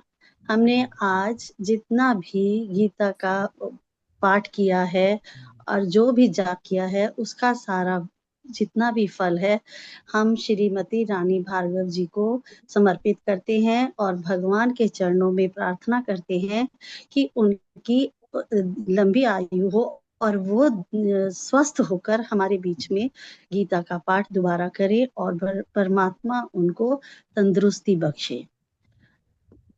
अब हम गीता का 12वें अध्याय का पाठ करते हैं। अगर कोई त्रुटि हो तो मैं उसके लिए क्षमा चाहती हूँ। वासुदेव सुतं देवं कंस चारुणमर्दनं देवकी परमानंदं कृष्णं वंदे जगद्गुरुम्।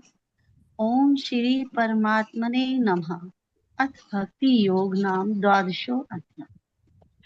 अर्जुन उवाच एवं सतत युक्ता ये भक्तास्त्वां पर्युपासते ये चापाक्षरम् अव्यक्तं तेषां के योग वित्तमः। श्री भगवान उवाच मय्या वैश्यमनो ये मां नित्ययुक्ता उपासते श्रद्धया पर्युपेता ते मे युक्ततमा मता। ये त्वमक्षरं निर्देशम् अव्यक्तं पर्युपासते सर्वत्र गमचिन्त्यं च कूटस्थं च ध्रुवम् चलध्रुवम् सान्नियमेन्द्रियग्रामं सर्वत्र सम्बुद्धया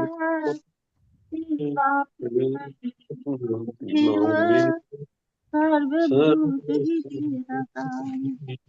कलेष्वधिकतरस्तेषाम् अव्यक्ता सर्वचेतसाम् अव्यक्ता हि गतिर्दुःख देहवद्भिर्व्याप्यते वाप्यते ये तु सर्वाणि कर्माणि मयि सन्न्यस्य मत्परा अनन्येनैव योगेन मां ध्यायान् उपायते तेषामहं समुद्धर्ता मृत्युसंसारसागरात् भवामि न चिरात् पार्थ नैवेशितचेतसाम् मय्येव मन आधस्व मयि बुद्धिं निवेशय निवसिष्यसि मय्येव तदा ऊर्ध्वं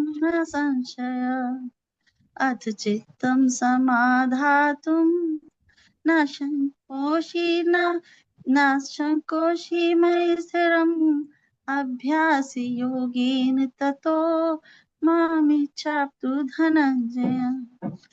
अभ्यास्यप्यमयो समोदर्शि न कर्म परमो भव न दर्थमपि कर्माणि कुर्वन् सिद्धिम् अवाप्य सयै अद्य अथेतद् अखिलपते दयाशक्त्योऽसि कर्तमो अध्ययनम् आश्रित सर्वकर्म फलत्यागं तथा कुरु यतात्मवान् श्रेयो हि ज्ञानाभ्यासात् ज्ञानाद् विशिष्यते ध्यानात् कर्म फल त्यागात् शांति अनन्तरम् अद्वेष्टा सर्वभूतानां मैत्रः करुण एव च निर्ममो निरहंकार समदुःख सुख शमी संतुष्टः सततयोगी यतात्मा दृढ़ निश्चय मय्यर्पित मनोबुद्ध्यो यो मद्भक्त समे प्रिय यस्मानोद्विजते लोकानोद्विजते च यः हर्षामर्षभयोद्वेगे मुक्तयो यः सः च मे प्रिय अन्तेश शुचिर्दक्ष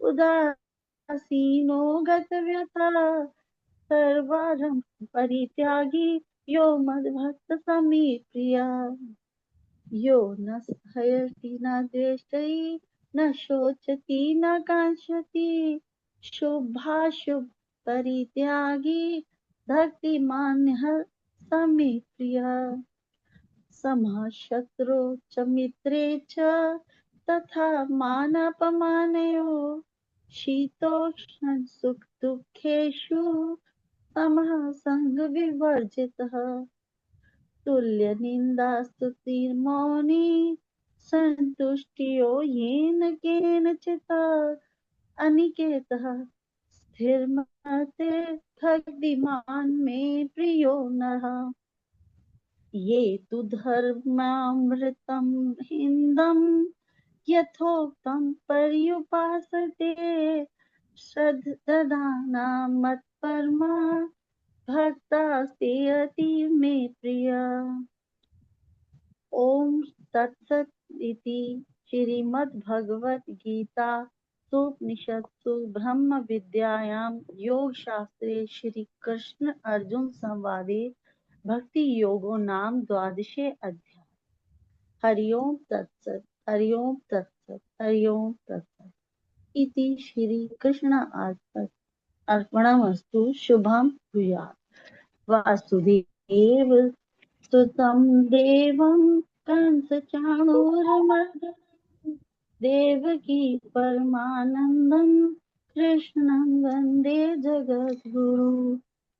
आज हम इस 12वें अध्याय का जितना भी फल है वो अपने राष्ट्र के नाम समर्पित करते हैं और हम परमात्मा से ये प्रार्थना करते हैं कि हमारे देश को चलाने वाले जितने भी मंत्रीगण हैं वह उन्हें ऐसी बुद्धि प्रदान करें, ऐसी अच्छी और शुद्ध बुद्धि प्रदान करें ताकि वो देश में शांति बनाए रखने के और अच्छे उपाय करें और जो हमारा सनातन धर्म है ये आगे से आगे बढ़ता जाए और सब इसमें जितने भी हमारे हिंदू भाई बहन हैं आपस में जो नहीं मिलते वो भी मिले।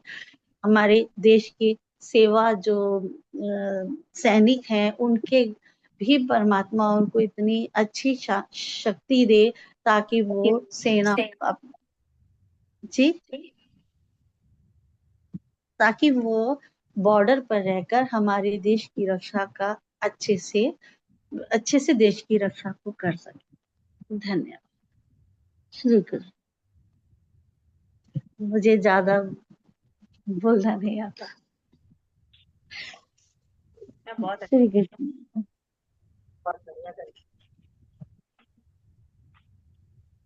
पढ़िया 2 बार।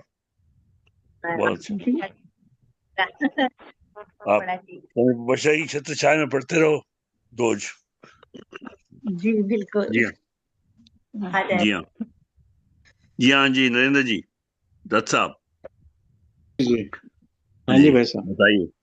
हमारे पास सब लोग हैं अब सभी अच्छा। जो खुले नरेंद्र जी को प्रणाम। नरेंद्र जी प्रणाम भाई आपका स्वागत है। आपको प्रणाम। मैं तो कल आपको जी फोन किया था, प्रणाम मैं जी, क्या बहुत आएगा बहुत आपका। स्वागत है। प्रणाम। अरे कल साहब का आपका फोन आया, मेरा थोड़ा जुकाम लगा हुआ था, 2-3 दिन से स्वास्थ्य ठीक नहीं है। मैंने आज देखा दिन के अंदर आपका फोन हम्म। आया हुआ था। बस मेरी जो भाई साहब से चर्चा हुई है, मैं तो टू द पॉइंट उसी पे ही बात करूंगा कि जी एक आप महेंद्र एनक्लेव और एक भलसवा, जो अपने शारदा जी भाई साहब है, ये उधर देख लें। और लाजपत नगर में हमारा जो इस्कॉन टेम्पल है, उसके साथ हमारा एक सेंटर है, वहाँ साउथ दिल्ली से कोई देख लें।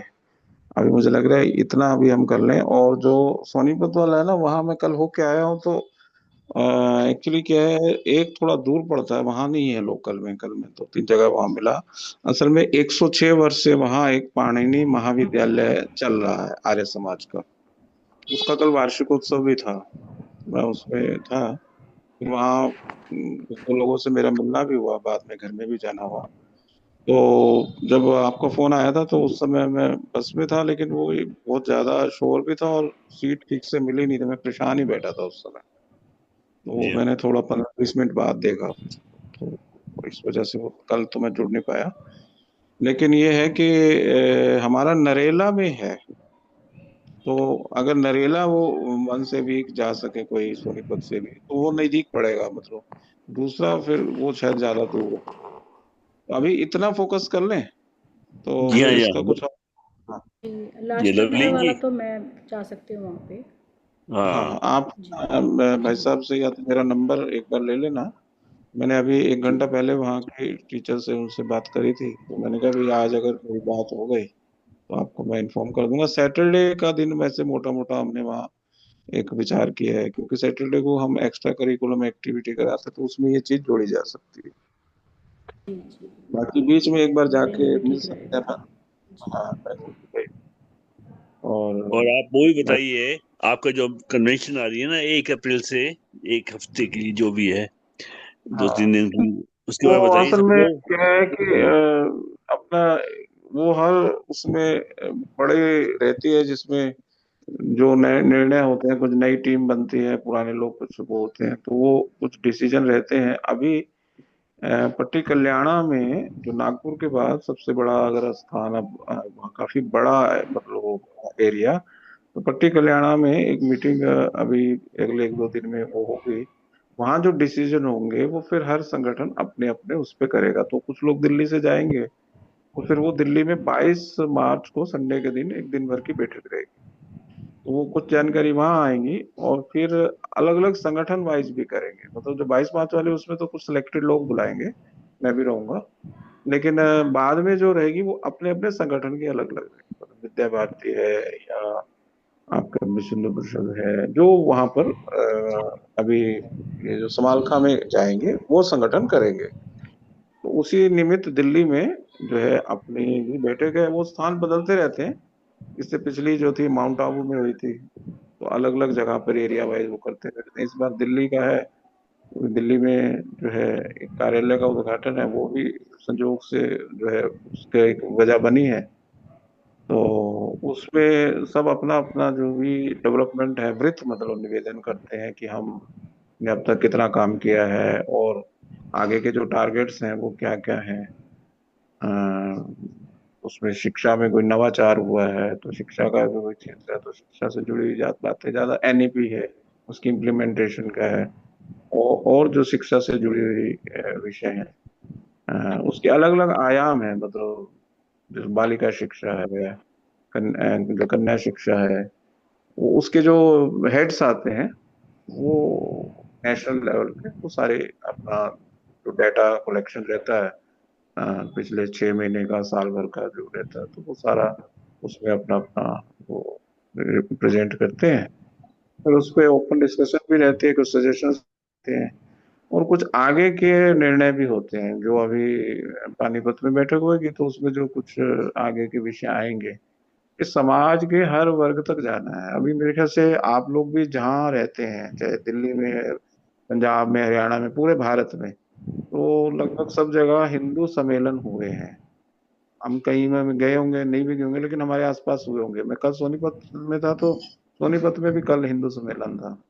उसमें महिलाओं ने पहले कलश यात्रा निकाली, फिर वो विषय रखे तो उसमें जो विषय है वो पंच परिवर्तन की बात करी जाए।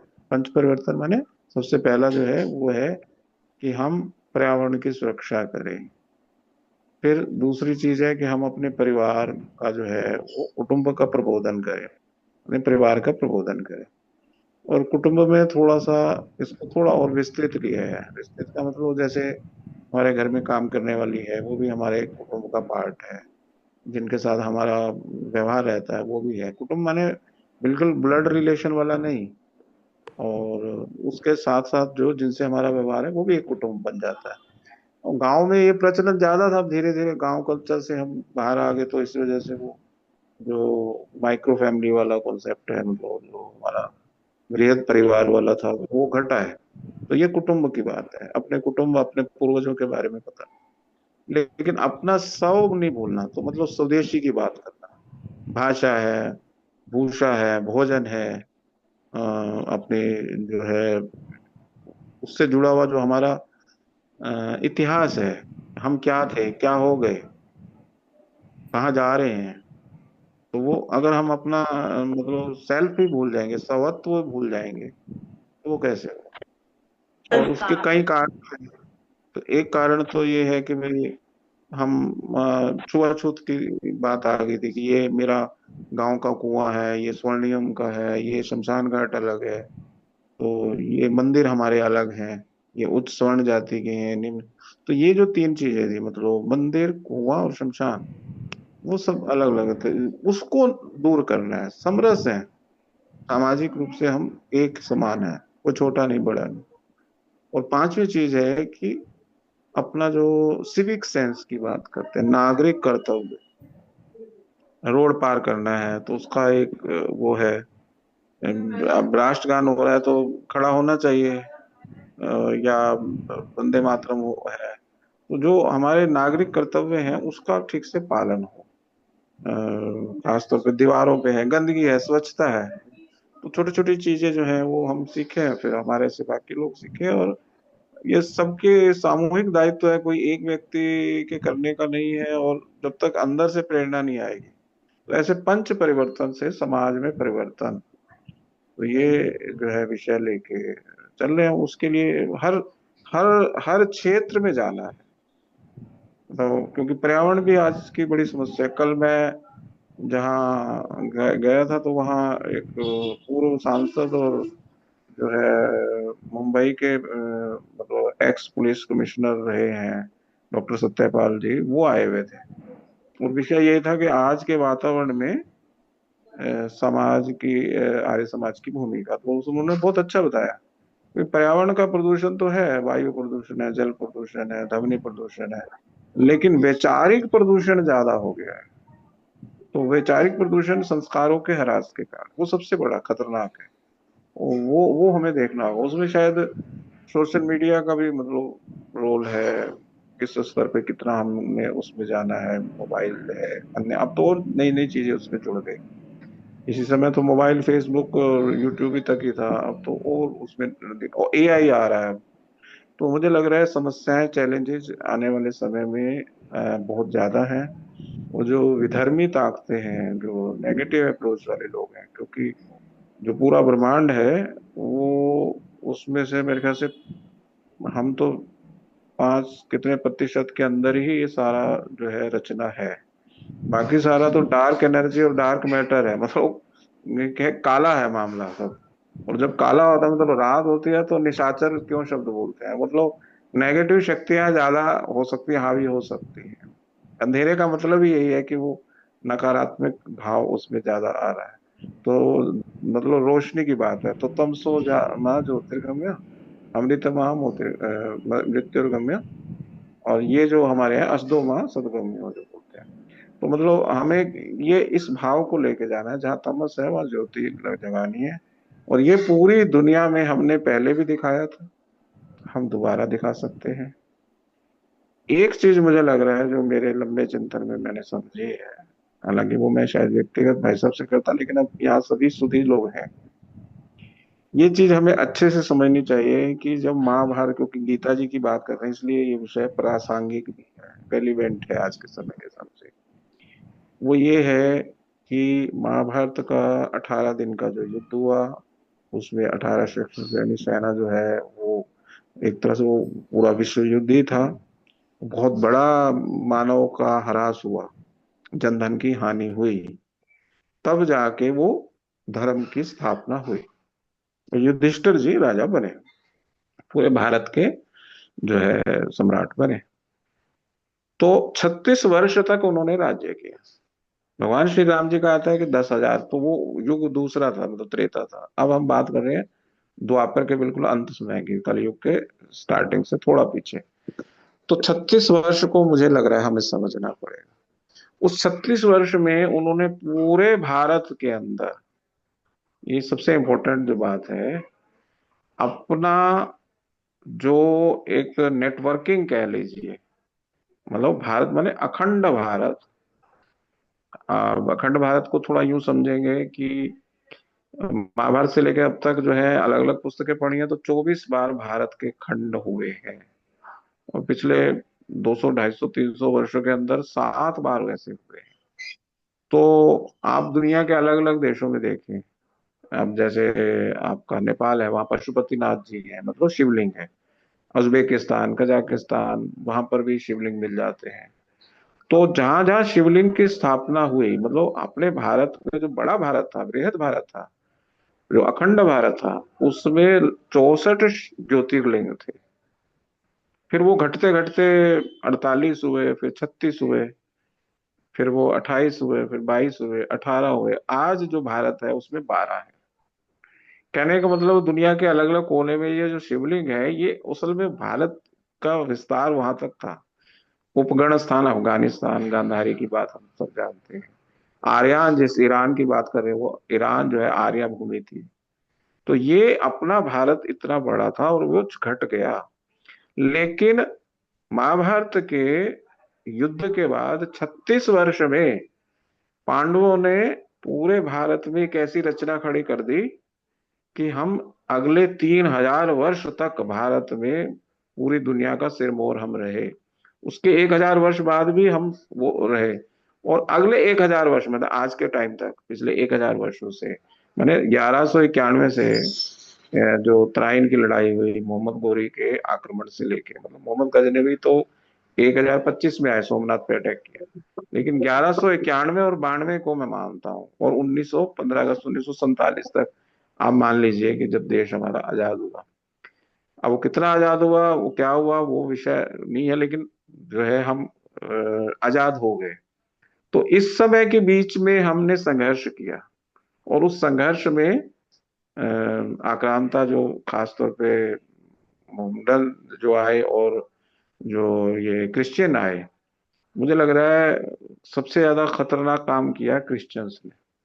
उन्होंने हमारी पुस्तकों में जो हमारा बौद्धिक जो था मामला, उसमें गड़बड़ करी, मिलावट करी, और अपनी योजना से हमारे जो है, हमारे मतलब जो हमारा मूल था, हमारा ज्ञान था, हमारा जो एंशियंट विजडम था, उससे हमको विस्मृत, विभ्रम कर दिया। एक विभ्रम की मतलब एक इल्यूजन पैदा कर दिया।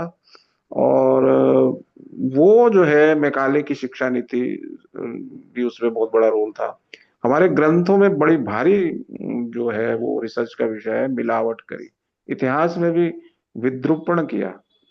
ये भी हमें समझना पड़ेगा, और इसलिए, और वो इतिहास जो है, सही इतिहास समाज के सामने आना चाहिए, वो हमारे कोर्सेज में होना चाहिए।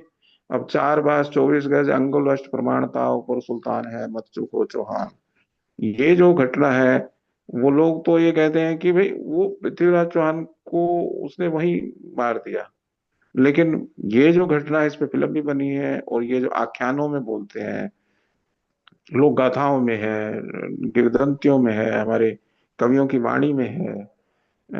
तो जो वो भी पीढ़ी दर पीढ़ी ये ज्ञान सुरक्षित है, तो उसको मुझे लग रहा है हमें करना पड़ेगा।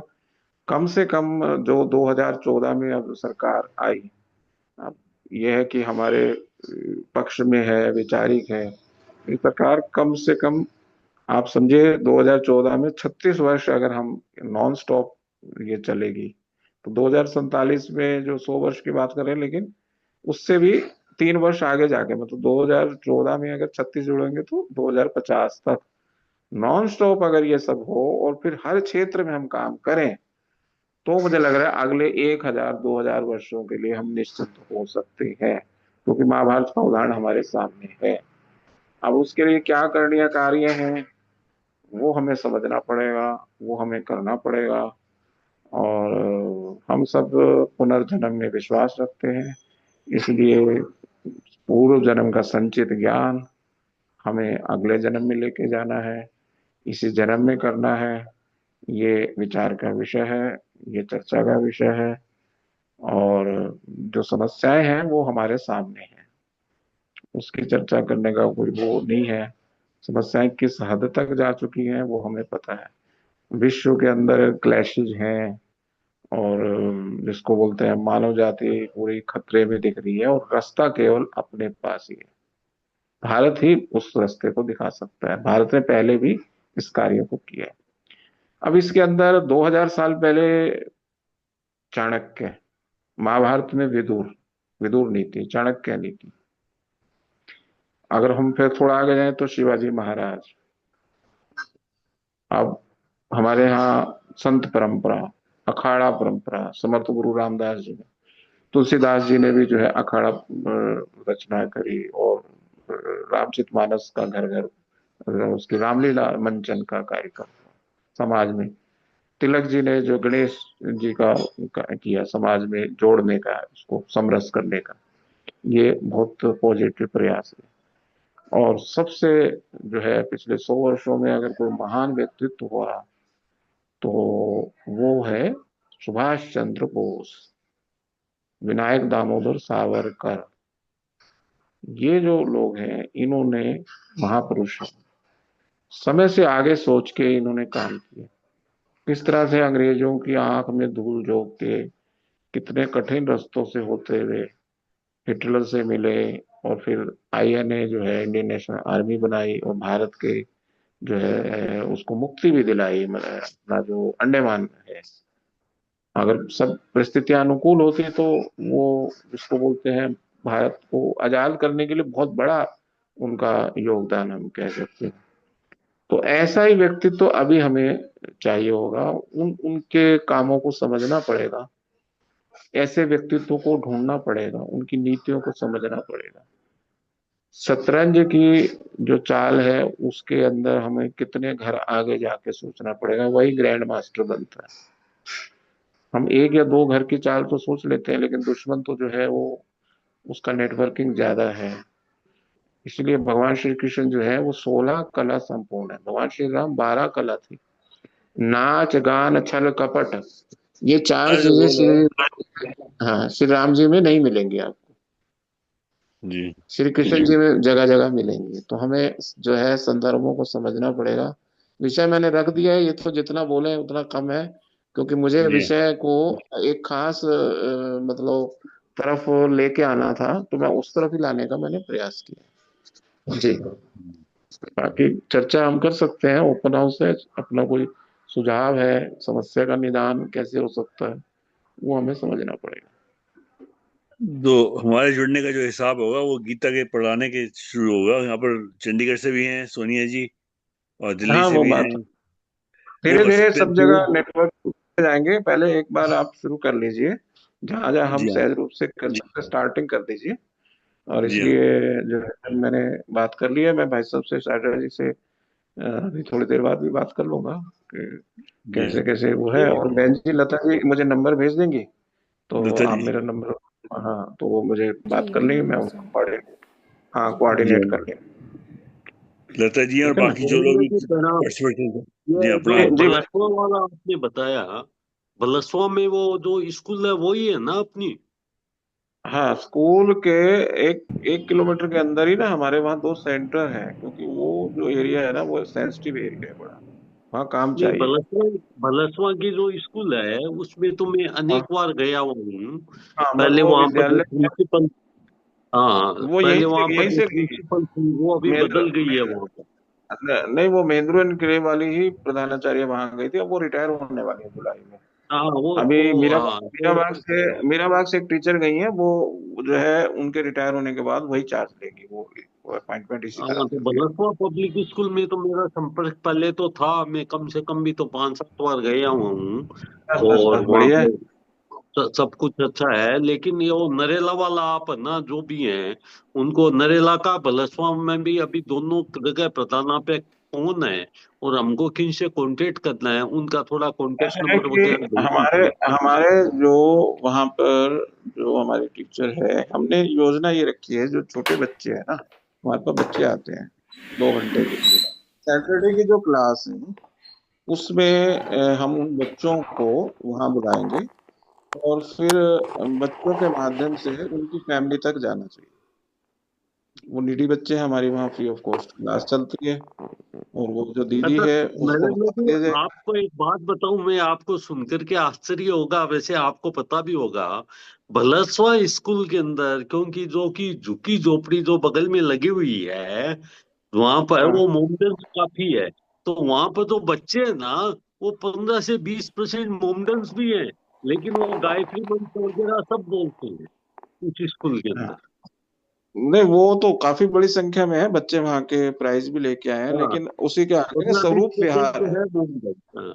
नहीं, 1 किलोमीटर और दूर ही स्वरूप विहार है। स्वरूप विहार में हमारे 2 सेंटर हैं, उमा जी हैं, हम्म, उनके पास अच्छी जगह भी है, और वहाँ दूसरी दीदी के ना अभी पिताजी की डेथ हो गई थी, तो मैं भी नहीं जा पाया था, लेकिन वो है कि वो एक्टिव हैं दोनों वहाँ हमारे सेंटर, ये भलसवा में। तो और ठीक है, नरेगा दोनों में में आप नरेगा कॉन्टेक्ट नंबर भेज दिए, वहाँ के प्रधान आचार्य जी के कॉन्टेक्ट नंबर हमको भेज दीजिए, के हैं, वहाँ जो क्योंकि हमारे टीचर है आप, ना, आप ऐसा हाँ, है कि वहाँ के जो टीचर हैं, जो सीधे सीधे मेरे संपर्क में रहती है, अनु जी हैं, मुखर्जी नगर रहती है, मैंने उनसे बात कर ली थी।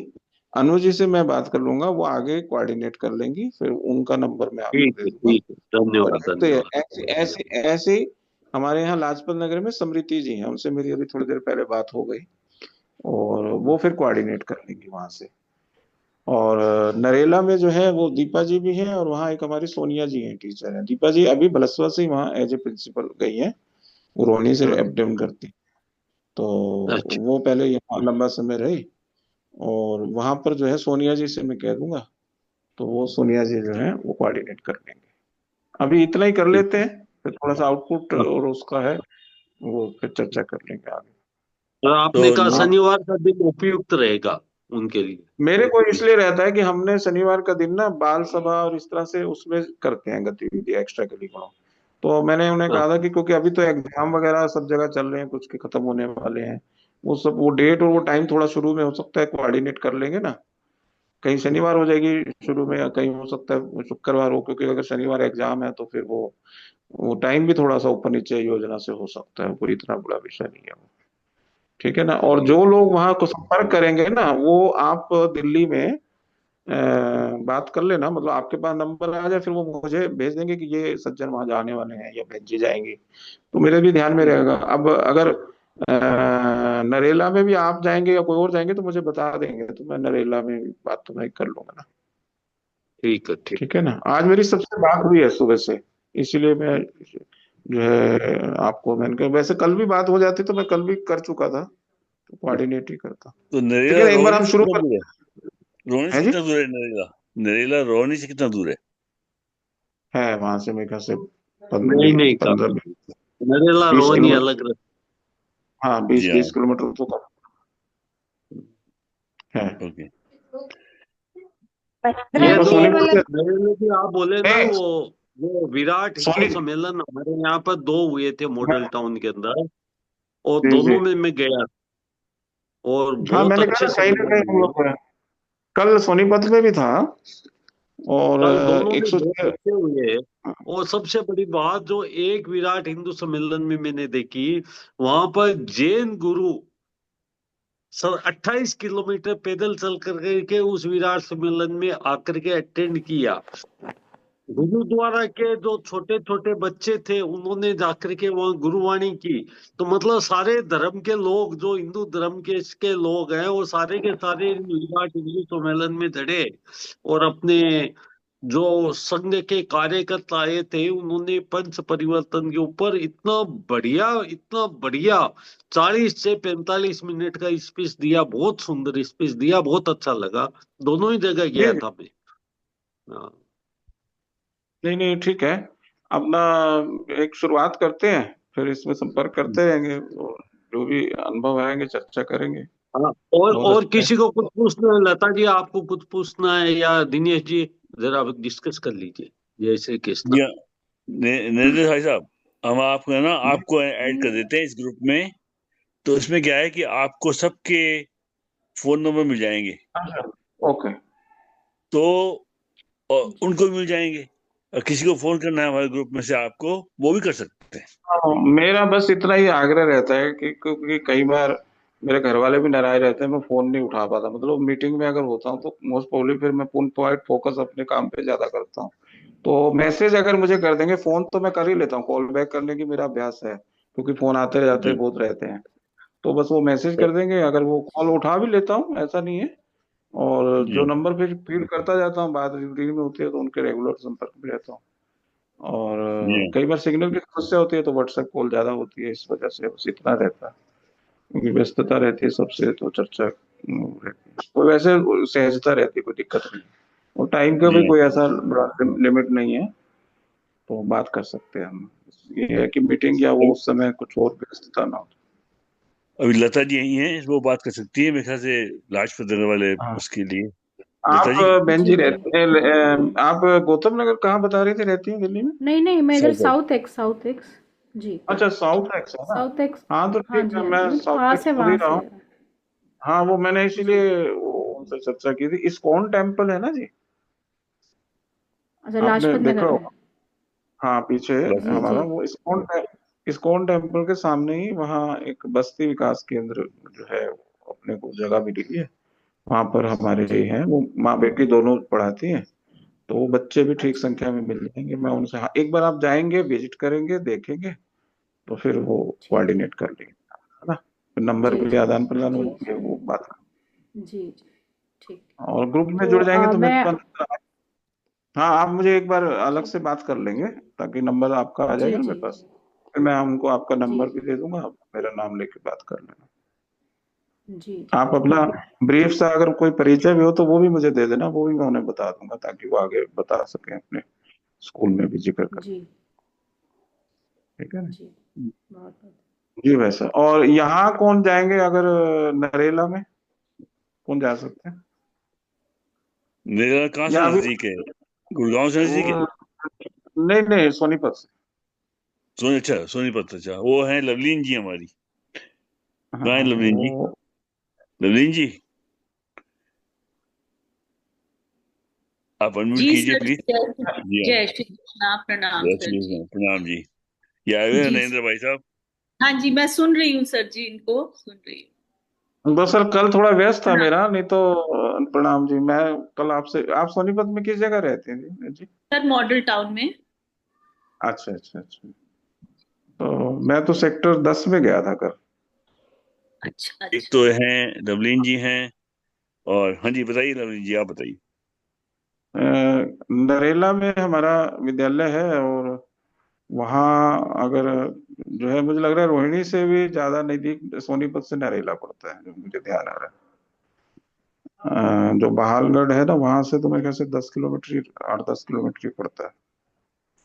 तो ये भी हो सकता है। दूसरा ये है कि आप ऑनलाइन भी, वहाँ मैं देख लूंगा, नेटवर्क का थोड़ा इश्यू ना हो, तो ऑनलाइन भी आप कर सकते हैं। ठीक है, कभी एक आधी बार ऑनलाइन जाना। ज्यादा बेटर रहेगा सर जी। हाँ हाँ, जी। इसीलिए मुझे लग रहा है आपको, हाँ, थोड़ा सा वो रास्ता तो काफी वो रहता है, जाम वाम भी रहता है उस रूट पे बड़ा। सबसे ज्यादा इसी जगह पे जाम रहता है, नरेला वाली बेल्ट में, क्योंकि दिल्ली का एंट्री और एग्जिट पॉइंट होने से ना वहाँ मैक्सिमम प्रेशर रहता है। तो इसलिए आप ऑनलाइन एक, मैं कोऑर्डिनेट कर लूंगा। वहाँ ठीक है। शशि जी हैं, और सोनिया जी हैं, तो सोनिया जी शशि जी से कोऑर्डिनेट कर लेंगे।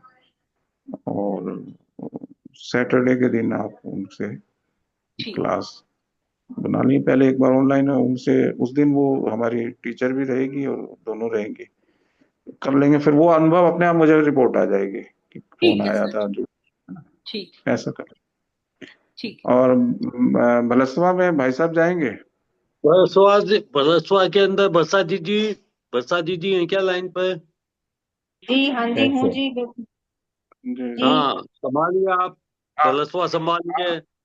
मैं आप साथ बहन जी रहते चलूंगा हैं आपके एक दो बार। हाँ, आप साथ चलेंगे ना? हाँ, एक दो हाँ, बार तो चलूंगा। नियमित तो नहीं नहीं जा आप पाऊंगा, लेकिन एक दो बार नहीं, चलूंगा। उसके बाद मंदिर आप संभालिए बहन जी ऑनलाइन। कहाँ रहते मैं रहती हूँ मॉडल टाउन रहते हैं हम लोग। हैं? अच्छा, बड़गांव। मॉडल टाउन तो ठीक है, ठीक है। और फिर ये जो हमारा पीछे आजाद नगर में है सेंटर, वो वहां तो आप भी जा सकते हैं, जो मैंने बताया था। या विद्यालय में है तो वहां तो आपका परिचय खुद ही अच्छा है सुचिता जी से। महिंद्रा। महेंद्र महेंद्र महिंद्रा एनक्लेव में। वो हाँ नजदीक जी। है हमें। हाँ, तो महेंद्र एनक्लेव में आप वो कर लीजिए। वहां पे जो हमारी हैं तवलीन जी और संतोष जी हैं, मेरी उनसे ओके। बात तो कई दिन पहले ही हो गई थी। वहां पर तो अपने मिले ही थे, वही ना? वहां पर तो बहन अपने जी फर्स्ट टाइम मिले थे महेंद्र एनक्लेव में। हाँ, नहीं वो माता बहन जी रानी वहाँ कृष्ण पे के। है। नहीं, वहाँ हमारी ना यशोदा जी हैं जो वो सेंटर हमारा देखती हैं। और दूसरे के तो बच्चे थोड़े छोटे हैं, यशोदा जी वाले के बड़े हैं। उसमें एक बच्चा शायद मोहम्मदन आता है या बिटिया, मैंने पूछा था जब। वो बाकी 20-22 बच्चे वहाँ रेगुलर आते हैं, उनमें ही वो क्लास हो जाएगी। शुरू में ऑनलाइन भी हो सकता है, क्योंकि उनके यहाँ वो रहते तो वो उसी में ही है बस्ती में, तो जगह बहुत कम रहती है उनकी, टाइट सा तो रहता है। लेकिन वो बड़े सेवा भावी हैं और बहुत एक्टिव हैं। वहाँ एक बार विजिट कर सकते हैं, फिर आप ऑनलाइन भी उसको कर सकते हैं। मैं तवलीन जी और संतोष जी जो है दोनों का नंबर दे दूंगा, वही उसको कोऑर्डिनेट करती है हमारी टीचर स्कूल से। ठीक तो है। इस तरह से स्टार्ट, तो नंबर देके। तो अभी हमारा ऐसा है ना, एक नरेला हो जाएगा, एक बलसवा हो जाएगा, एक अपना ये महेंद्र एनक्लेव हो जाएगा, लाजपत और एक नगर। जी आपका एक लास्ट। अभी इतना ही कर लेते हैं ना। फिर चंडीगढ़ का अगर होगा तो मैं वो भी देख के फिर बात करके कर। जी हाँ, चंडीगढ़ की तो वो सोनिया चली गई अभी तो, लेकिन हाँ वहाँ कोई बहुत है, बात नहीं, 3 लोग कर हैं। लेंगे। हाँ, हाँ तो कर लेंगे अभी। वहाँ कर वहाँ सकते हैं कर आराम से, नो प्रॉब्लम। वहाँ बहुत सारे लोग हैं। तो जी जी जी जी। और इधर महाराष्ट्र ठीक है। में भी। जी हाँ। नहीं हो तो खैर, मैंने वही कहा है कि अभी जो अनुभव आएगा वो भी बताएंगे। जी हाँ। और दिल्ली में और भी जो लोग हो किसी और एरिया में, तो वो भी बता सकते हैं, तो उस एरिया में भी शुरू कर सकते हैं। दिल्ली में तो जी हाँ। पूरी नेटवर्क है अपने को, कोई दिक्कत नहीं, कालका जी में कर देंगे, और इधर बाकी जगह भी कर देंगे, ऐसी बात नहीं। नहीं। You know. कालका जी भी हमारे पास जो है वहां पर वो है आगे संगम विहार। सिंगम विहार, जी हाँ। हाँ, वो तो संगम विहार गोविंदपुर के में। आगे हो गया ना। हाँ। हाँ, कालका जी एक्चुअली क्या है ना, कोई ना कोई उसको वो देखने वाली जो टीम है ना, वो वहाँ की लोकल रखने की कोशिश रहती है। नहीं, वही मेरी ठीक विजिट रहेगा। तो हाँ स्पेसिफिक होती है, तो इसलिए वो टीम जो है नेटवर्किंग है, मतलब नजफगढ़ है, और वहां पर भी है, ढांसा में भी है, बिल्कुल दिल्ली के जो झज्जर से लगता हुआ बॉर्डर है, ढांसा। वहां पे भी हम्म। कोई जाना चाहे तो अच्छी हमारी वहाँ चलता है बहुत दूर विद्यालय के पड़ती है अंदर। नहीं, मैं इसलिए कह रहा हूँ कि नियर बाय उसके हो, जो नजर अब तो ढांसा बस अड्डे तक मेट्रो भी कल शुरू हुई है। कल रिंग रोड वाली हुई है ना, तो वो अब जी ढांसा मतलब द्वारिका से ढांसा तक मेट्रो सीधी जाती है। और वहाँ हमारा वो जो है सेंटर भी चलता है, वहां से पास ही, मतलब एम्स जो है झज्जर वाला, वो वहीं पास ही पड़ता है। मैं तो खैर नहीं गया, लेकिन मुझे बता रहे थे 2-1 किलोमीटर ही है वहां से। तो बिल्कुल दिल्ली के बिल्कुल बाहरी बाहरी किनारे पर है, मैं ये कह रहा हूँ। तो कोई अगर या- नजफगढ़ से कोई हो तो वो कर सकता है, अगर अपनी टीम में हो तो, क्योंकि उसको ही सूट करेगा। जी नजफगढ़ हाँ। के अंदर भी है, वहां भी कर सकते हैं। ढांसा तो थोड़ा ज्यादा 20 किलोमीटर पड़ता है वहां से भी। नजफगढ़ में भी कोई कर सकते हैं। ये इस तो तरह से कर लेते हैं झिलमिल की अभी बात, टीम।